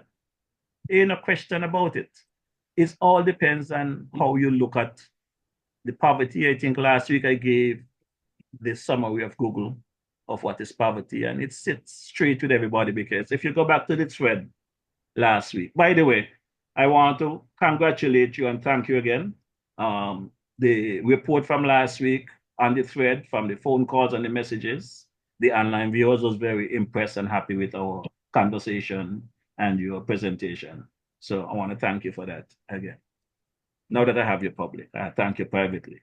Now, there was some questions that put to the thread last week that you, as the advisor to the Prime Minister, what plans you have for 2025 in terms of things to get done. I think I brought some stuff to your attention that through our walkthrough, one of the things that hit me smack in my face is that police station in Keon. And many of the police stations seems to be in that dilapidated state. And the short staff and stuff like that. So before I get into my report, you want to speak on anything like that? Well, yeah, but I would like to hear the assessment of the report first. Okay, well. Yeah, I think it's a good one for me to hear what your assessment of the poverty was that you and the lady observed. Well, like I said, the lady concern was when she heard me speak about poverty on the island, because of her experience here in the past 5 years since she's been here. She believed that some people are just, like most people would think, people who did expect that the entitlement and People don't not really want to work, and work is there for them and stuff like that. And through that walkthrough, I was able to point out to her that in some regards, yes, you have some of that out there. But in a bigger scale, there are really people that are in need. And for whatever reason, government after government, they get into office, and once they're elected, they focus on, I guess, their agenda. In this case, I would say it publicly. I have said it privately. I would say it publicly. I think one of the issues that Prime Minister Joe and his team is having is that they never expected to be in government as we speak. Because remember, election was in 2020. Election was not constitutionally due until 2025, which is this year. The former administration dropped short of, I guess, 2.5, 3 years. So a team that was getting themselves together basically took the reins of government. And when they took the reins of government, and I'm going from my view, I could be wrong, somebody might have a different opinion. Yeah. It appears as though that the Labour Party executive that was just elected like some months earlier, I think was 21, they had the election in November or something. It appears as though they had to put a government together in quick time without, something is feeding back. I'm hearing something coming from your end. It appears as though that they had to utilize many of their people that was a part of the executive and member of the Labour administration to put into certain position to form a government. I am of the view, and I've been to caucuses and listened to them speak. So I'm going based on my observation and what I hear verbally. The government of the day is working. They were given a mandate, they campaigned on 7 pillars. They was given a mandate by the people for those 7 pillars. But it appears as though that they're governing by a Labour Party agenda and not the people's agenda. Because the people have been crying out, saying what they observe and what they don't want. And then you got some talker going on social media, going on radio, telling the people, this is what we're giving you. People like Edinburgh, he might have contributed to Dr. Jules' leadership. He may have contributed to the Labour government getting into office. But Edinburgh don't have any right to be telling our citizens what they have right to and what they don't have right to. The people elect a government and they're demanding what the government's supposed to do. So these things out there, like I said, I didn't want to go into that area, but since you want to open the door, I'm going to go into it. There are some people that are out there talking too much and trying to talk down to people. When they was in a position, they were crying about the same things. Well, people now are crying about those things, and they expect to see changes. And unless the Prime Minister and the Labour Party is working on a one-term government, then they need to make those adjustments. Nobody want to hear Edinburgh. They want to hear from the Prime Minister. They want to hear from the ministers, and they want to hear the truth. Not nobody coming telling them what they could count and what they can't count. This thing needs to be addressed the same way during the campaign, where they was going out into the communities and meeting the people and talking to the people. They need to continue doing that. That is not happening. I was able to speak about the poverty situation because I go into the communities and people come to me, people cuss me. It's because of you we vote for Joe. It's because of you we vote for Labour. This, that. So while walking with that young lady, she was able to experience some of the conversations from a few people. And people, not just who in need, but people who observe the past administration, the previous Labour, and this Labour. And to my surprise, we started in Keon. And when we got to Dieppe, there was a gentleman that I really was looking forward to meet and introduce her to, because this gentleman, he lives in a shed with a young little boy that I think we really need to get some help. And the gentleman, I saw him the day before. And I told him I was coming to see him with a lady, and he told me, okay, he will be home. But when we got there, he wasn't there. And somebody pointed out to me where his mother lived. And by the time I got by his mother wasn't there. And someone answered the door and said they're going to call him. When they called, he was in St. Paul's by his grandmother. I tell him to stay there. We're coming to St. Paul's. By the time I get to St. Paul's, they say he left, which means he rushed to DFA to meet up with us.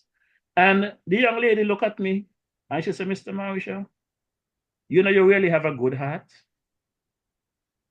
I said, what do you mean by that? She said, you really have a good heart. I said, I know I have a good heart, but you have a good heart too. And I can tell you why I would say this young lady have a good heart, you know, we'll see. This young lady I'm talking about, we met via this podcast. The first time I made contact with this young lady is while I was in quarantine in November. I came into St. Kitts November 7th. No, I came into quarantine the 31st, the end of, no, I got to check my phone. Anyway, the borders was open on the 31st of October 2020. I was on the first flight in. Flight 318 from Miami. And I started this podcast. And her first comment on my podcast was on the 8th of November. I was broadcasting from the Royal St. Kitts. And I was playing a song by the King Element, The Poor Can't Take No More. And she commented, I love that song. Who sang that song? And I told her Element. Again, not knowing who the individual were. And then I think it was in January, February of 22, while in campaign mode, I got a message from the young lady via Messenger asking for my contacts, wanting to know whether I'm in St. Kitts still or what, that she would like to make a contribution to the podcast of 500 EC.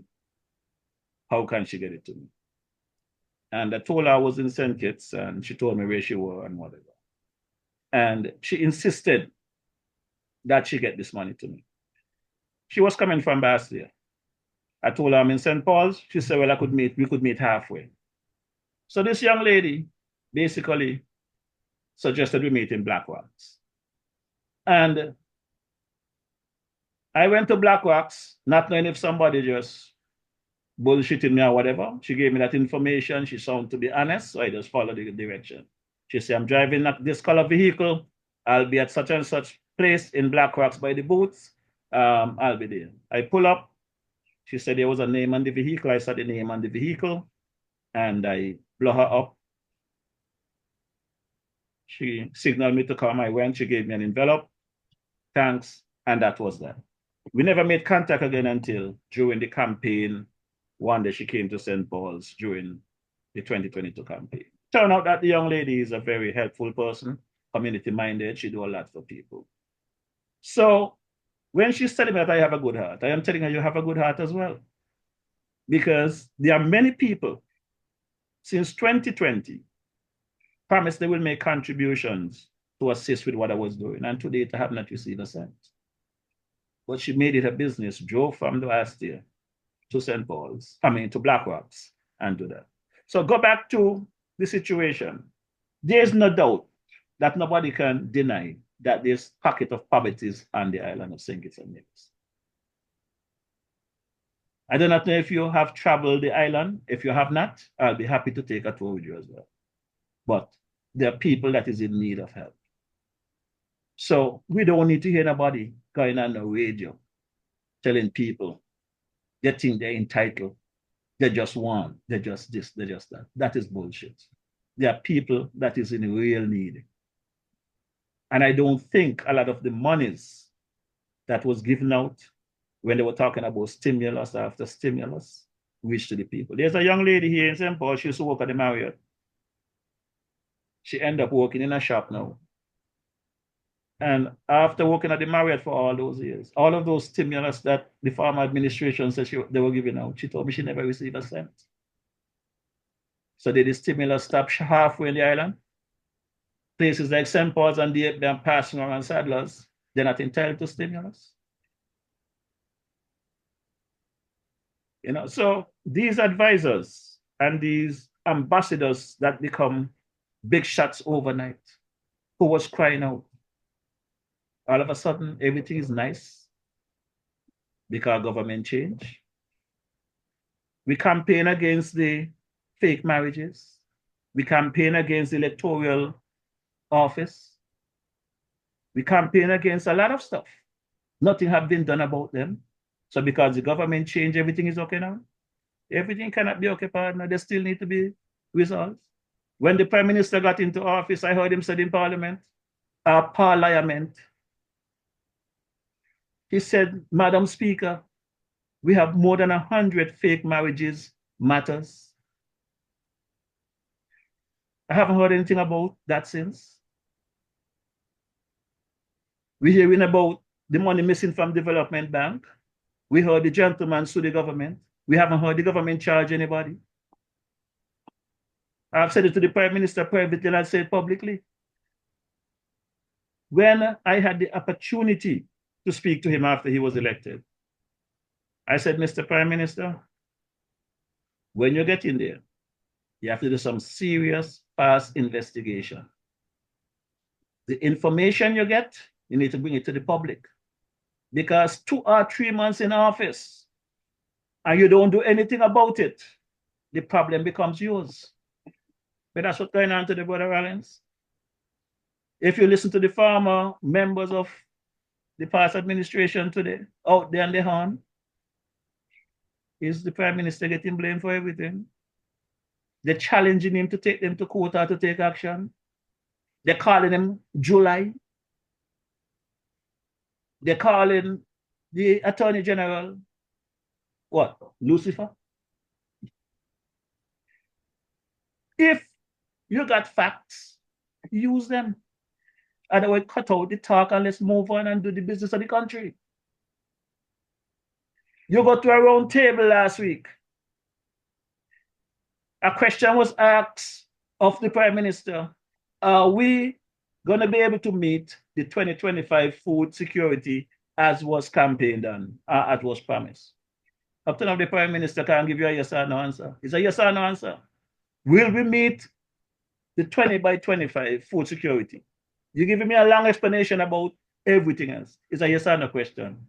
No, we will not. Yes, we will. And let's move on. People tired of the long-waited conversation. People like Mr. Marisha, who knows better, want to do better. We want to help. There are people here who are willing to help. God knows I get my ass cussed out every day for the Prime Minister because I have to keep telling people what he said, this is what he meant. I shouldn't have to do that. When the Prime Minister speaks, people should understand what the Prime Minister is saying.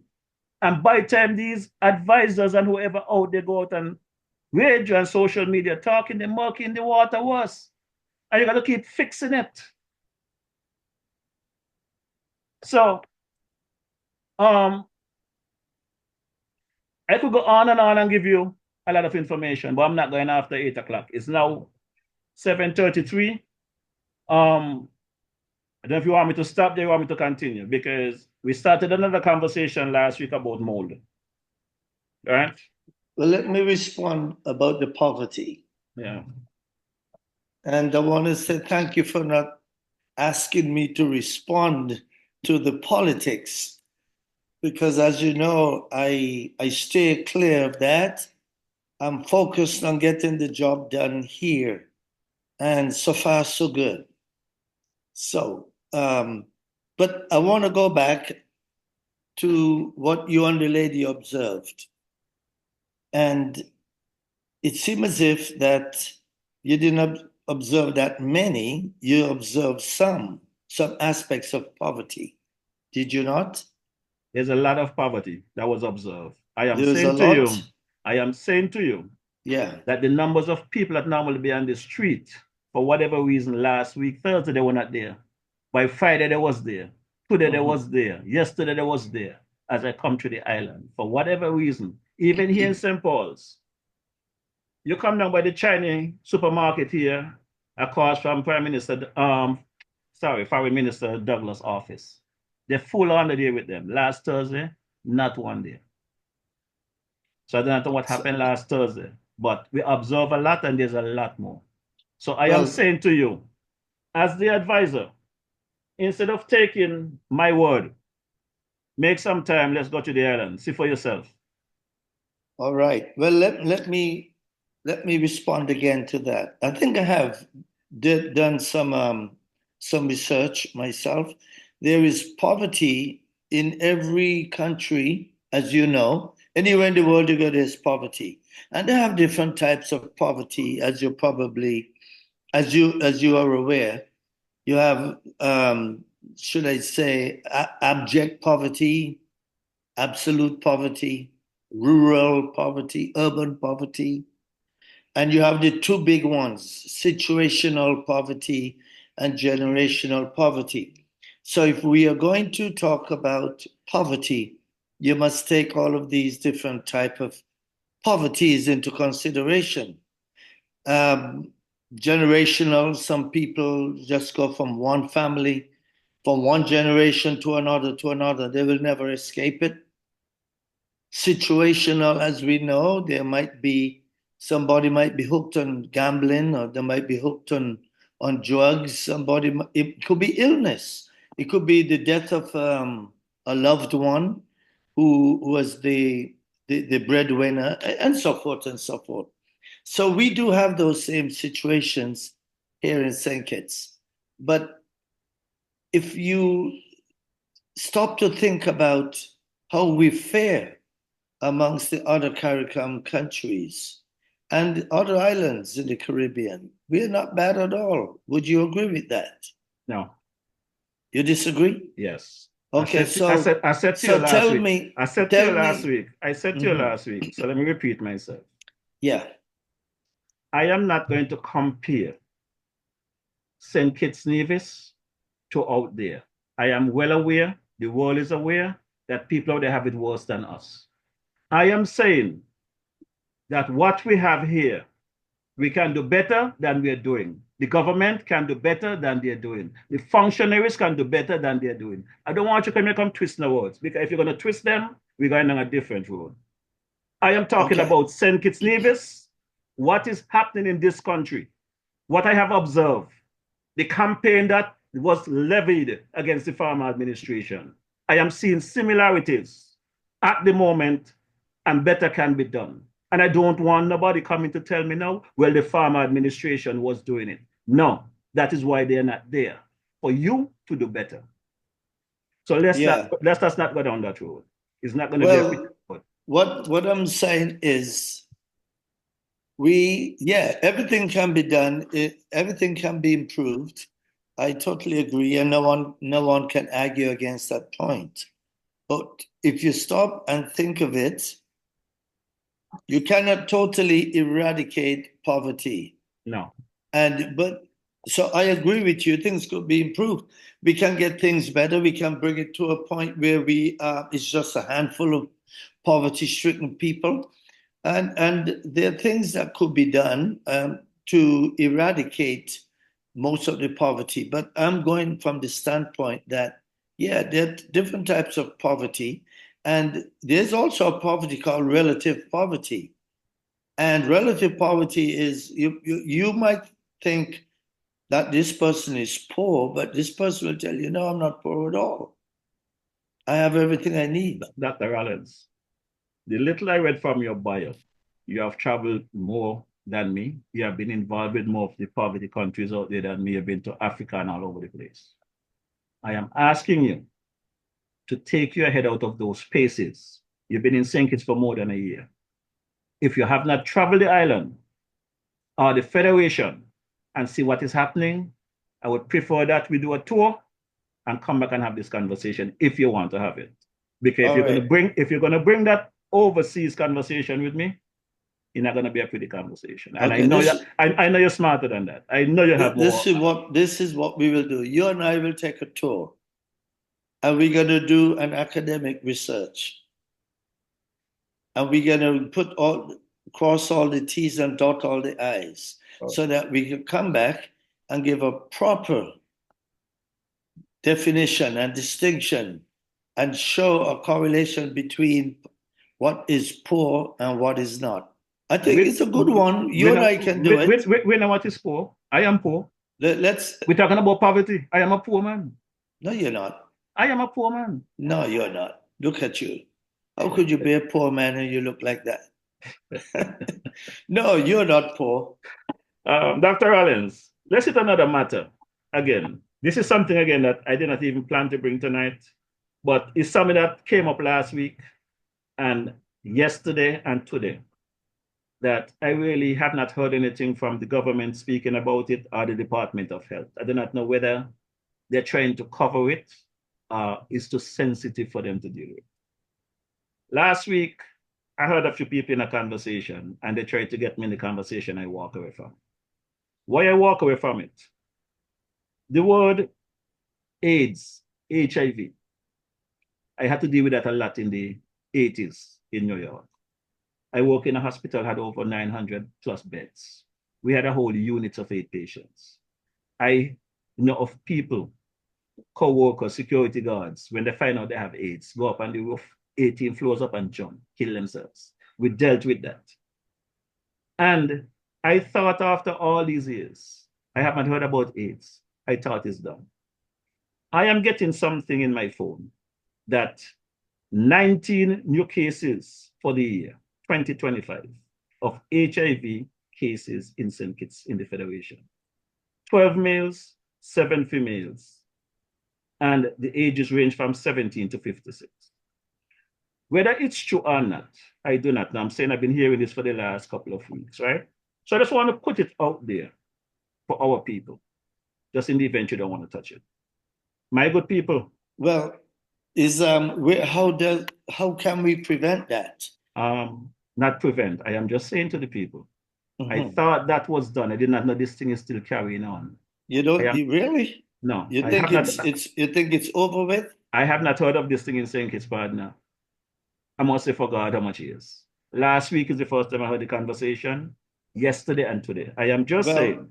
I'm just saying, just wait a minute. I just think I have a responsibility to say to our citizens that, listen, you have a partner that you show who that partner is, stick with that partner.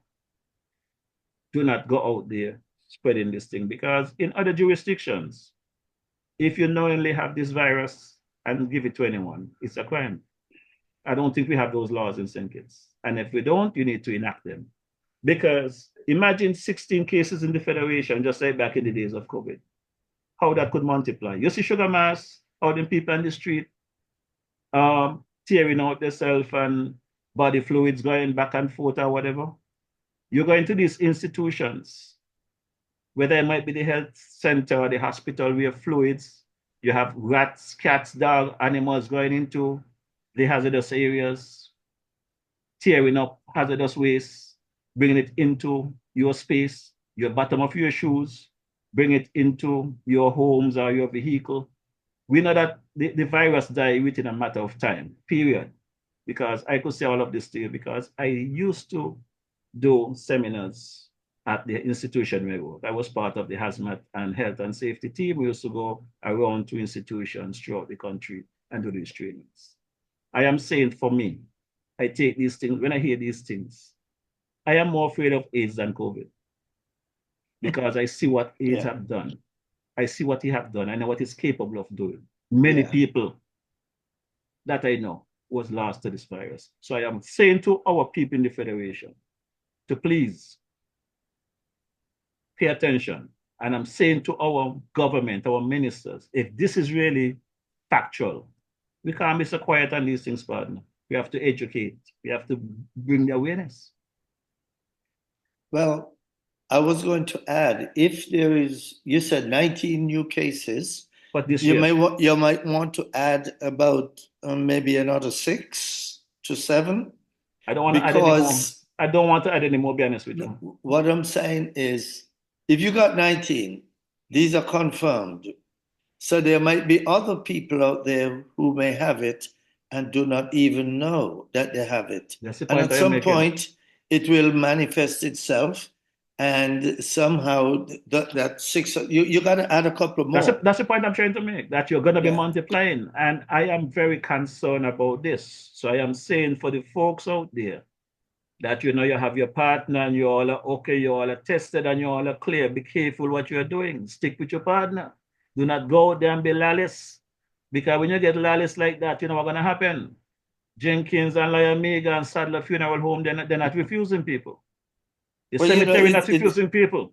It all comes from education and from having a reckless lifestyle. And, you know, but education, I would say, it's about the best we can do. And the other part of it is people just being very reckless in how they live and what they do. Suppose I tell you something. Suppose I tell you that my assessment in the past is the upstanding citizens keeping money people was more affected. Lawyers, doctors, nurses, preachers. I see them lying in the bed. Nobody have to tell me. I used to go and maintain these wards. Is the people that you think is so nice, well-suited dress. It's not the little boys on the corner of the street smoking the marijuana. And why do you think that is so? Money? Money. Explain that. How could money contribute to that kind of lifestyle? Lifestyle, I am saying that a lot of these young people, these young girls that go out and do what they're doing for money. Prostitution? Well, you could call it that. Your name there is not legal. You could call it that because they're doing it for something. These money boys, they give you what you want, but you don't know what they're giving you. So what would make a lawyer? What would make a lawyer, a man with a good education, just go out and decide to have engage recklessly in sex? I mean, we'll see. I think you're in a circle that you could answer the question for me. You don't want to go down the road there because you're in a circle, you could get that information easy. Mm-hmm. But right here in this federation, as we speak, there's people who is in a position who should not have to do that is doing it. The lifestyle for some people in this federation, you will be amazed as the lifestyle of some of these people who are in certain position, who should not have to do certain things, that are doing it and have done it and are in that situation. Well, I'm telling you, if this is, with the 21st century, this is 2025. AIDS has been around, HIV been around since when? The 1980s, 70s perhaps? And you're telling me that people are not cognizant of the fact that if you go out and practice unsafe sex, that there's a high probability that you're going to contract the virus. And you're telling me that people are still doing that? Partner, all I can say to you, the information is there, the record is there. I am not in a position to name anybody's name. All I can say to you is that you'll be surprised of the people who are involved in this kind of behavior. It's about 12 minutes before the hour of 8. I want to drop a track here by my boy Coco, and I want to give you a chance for your closing. I'm not going late this evening. I promise I'll live up to my 8 o'clock. So you want to have your chat, or you want me to drop my track by Coco? Well, Coco's last name is Rollins. You know that. Okay, Mr. Rollins. Is your family. Go ahead.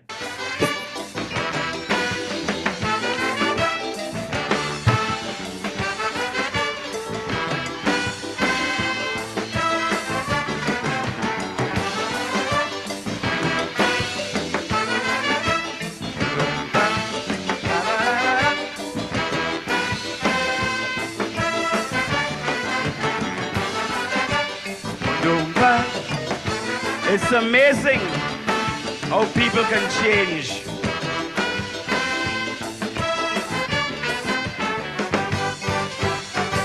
I'm still in shock, I can't understand. I am so disappointed in man. Man make me cry, tears run from my eye. All I could ask was the reason why. Was man fighting power, he fighting greed. Oh, kid, man making blunders for selfish need. Man gon' call you brother, but man so slack. Say man with a dagger, stabbing your back. I'm mesmerized, shocked, still in dismay. Look how they treat me in the folk fair the other day. Chucky was thunder, Chucky was tough. Chucky was power, Chucky was rough. But politician respected this Calypsonian, who always seemed to look out for the poor man. But since Daphne Philip brainwashed the brother and make Chucky director of culture, since he got big position, he start moving strange. It's amazing how people could change. As they get in power, they plan to rearrange. It's amazing how people could change. You have to agree, it's lies we're on in this whole country. Look how Chucky boil right down like Baji. Lies we're on in this whole country.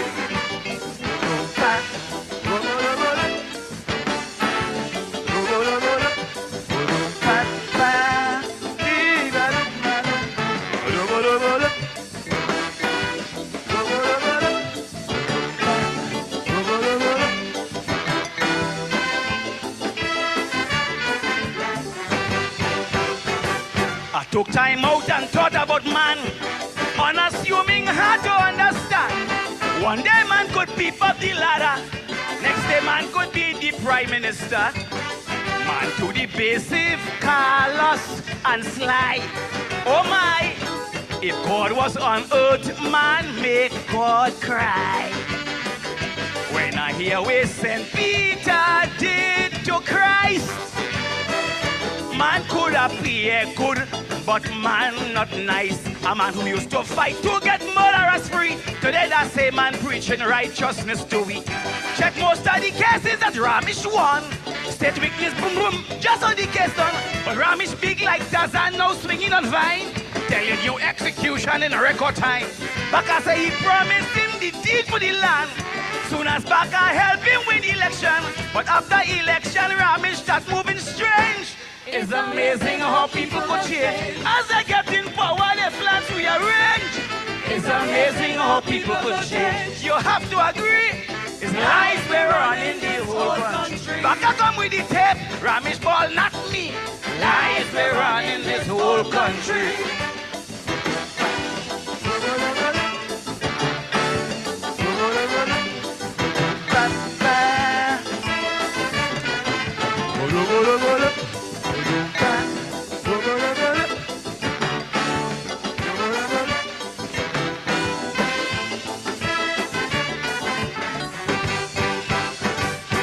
Listen, man does bother me, pal. Man is such a big, weak animal. The head of the animal kingdom.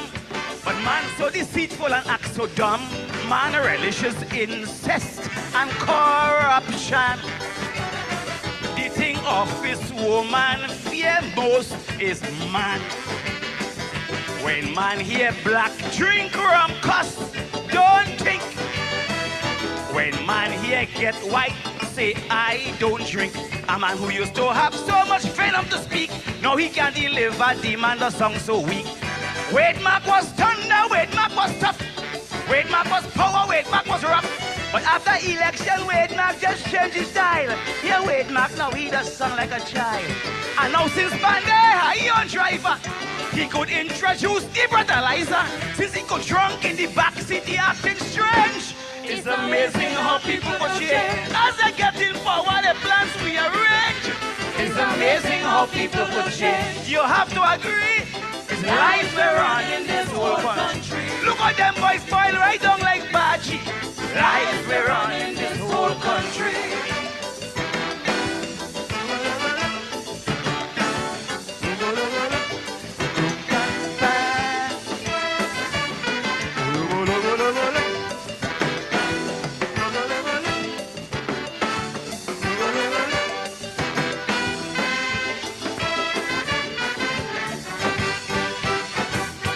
He jam every politician. Chucky near half killer with William. He advised Chambers that since he done see, Leram Kepalani run the country. Any Arcoda never survive. After Chucky sing howdy driver, he and drive. So now when he telling me I can sing, straight case of Satan, correct sin. The man make God and all get in a rage. That's why he falls teeth fall off last week on the stage. Long time when Chucky come out to sing, he like a dragon fire he's spitting. When he sing Three Blind Mice and How We Fred Call, you couldn't get Chucky, he can't sing his song at all. Once the ministry say he can't sing the song, he tell the ministry, cut off the tongue. But since he under Daphne dress tail, he acting strange. It's amazing how people could change. Since Chucky get the whiff, he plans to be arranged. It's amazing how people could change. You have to agree, it's life we're on in this whole country. Look how big Chucky gets shorter than me. Life we're on in this whole country.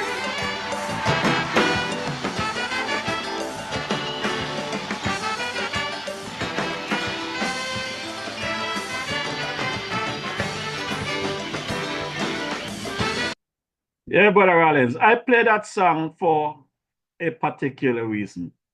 Last week at the end of our walkthrough, myself and the young lady, I invited her for a drink here at the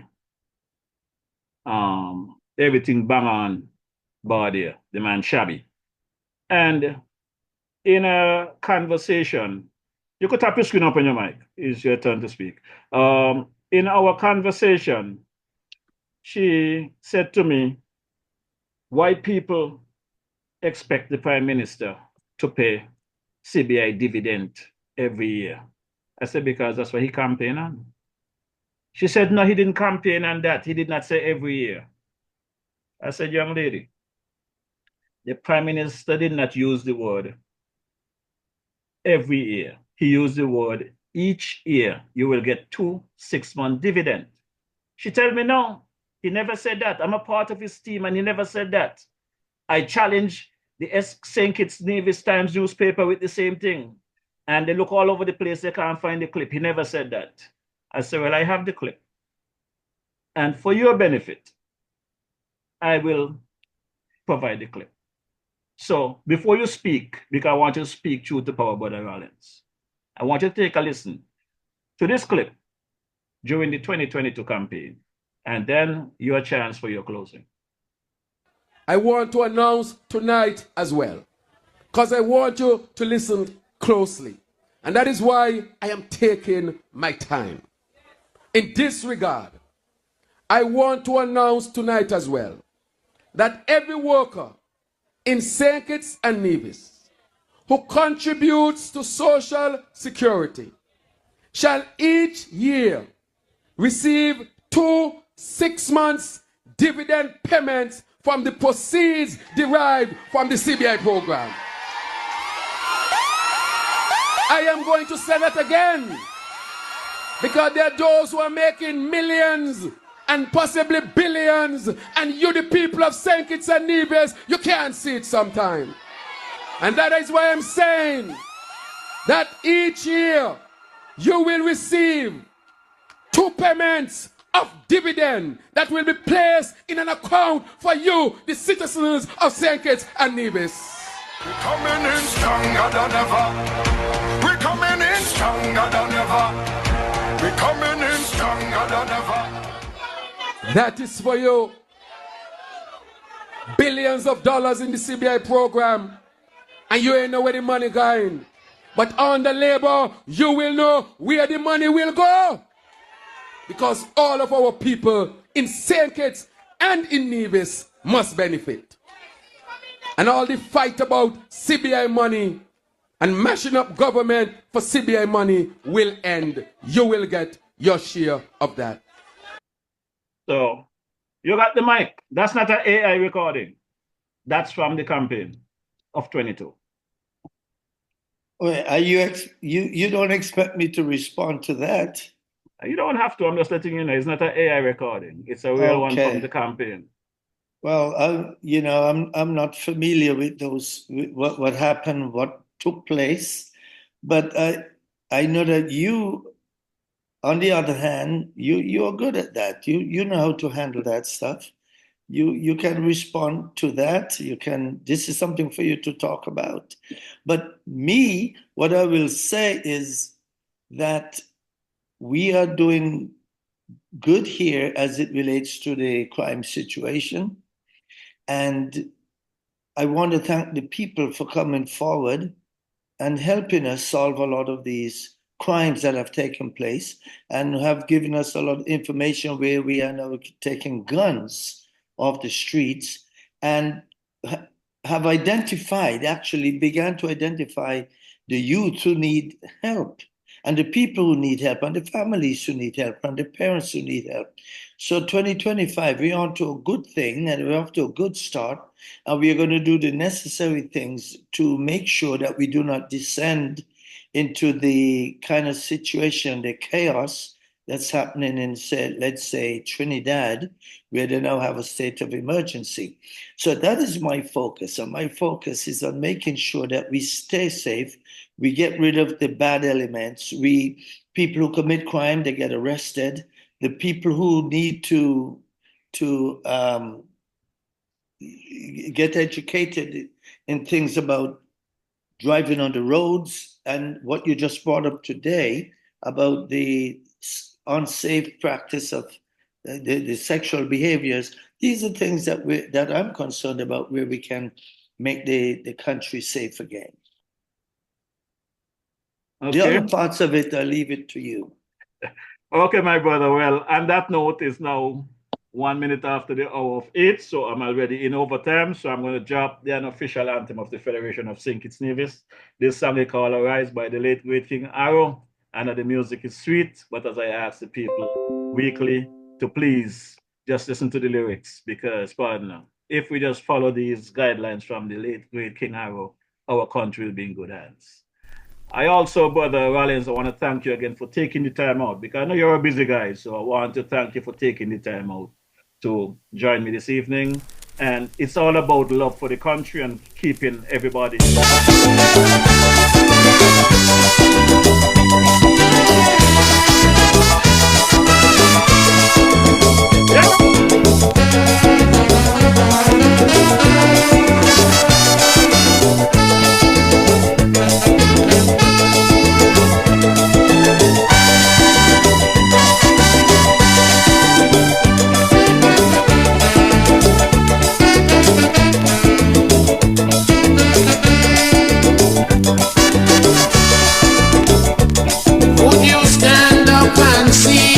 Your country dying and never lend a helping hand. Would you see your children's future dwindling, creating much disillusion? Or would we watch on idly, disregarding our self-sufficiency?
unification, building a brand new nation.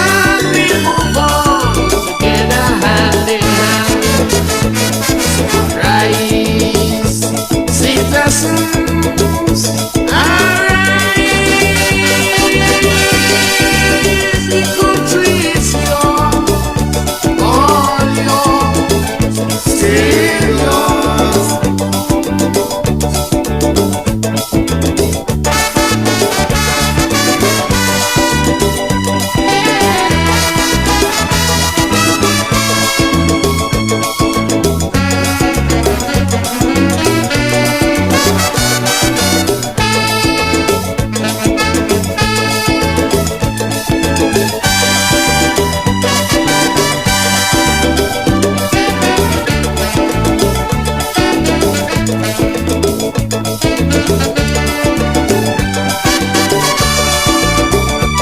Can your conscience be clear? Indulging corruption or misusing public office, being accused of unemployment and crimes, or disrupting a citizen's peace. Oh, my country in disharmony, separated politically. Hatred for a brother, cannot love each other. No, I say no, not at all. Citizens, let's unite and stand up for rights, all our lives and our lives.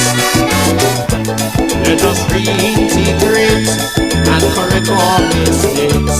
Reunification, building a brand new nation. We'll move on together hand in hand. So rise, citizens, arise. The country is yours, all yours, still yours.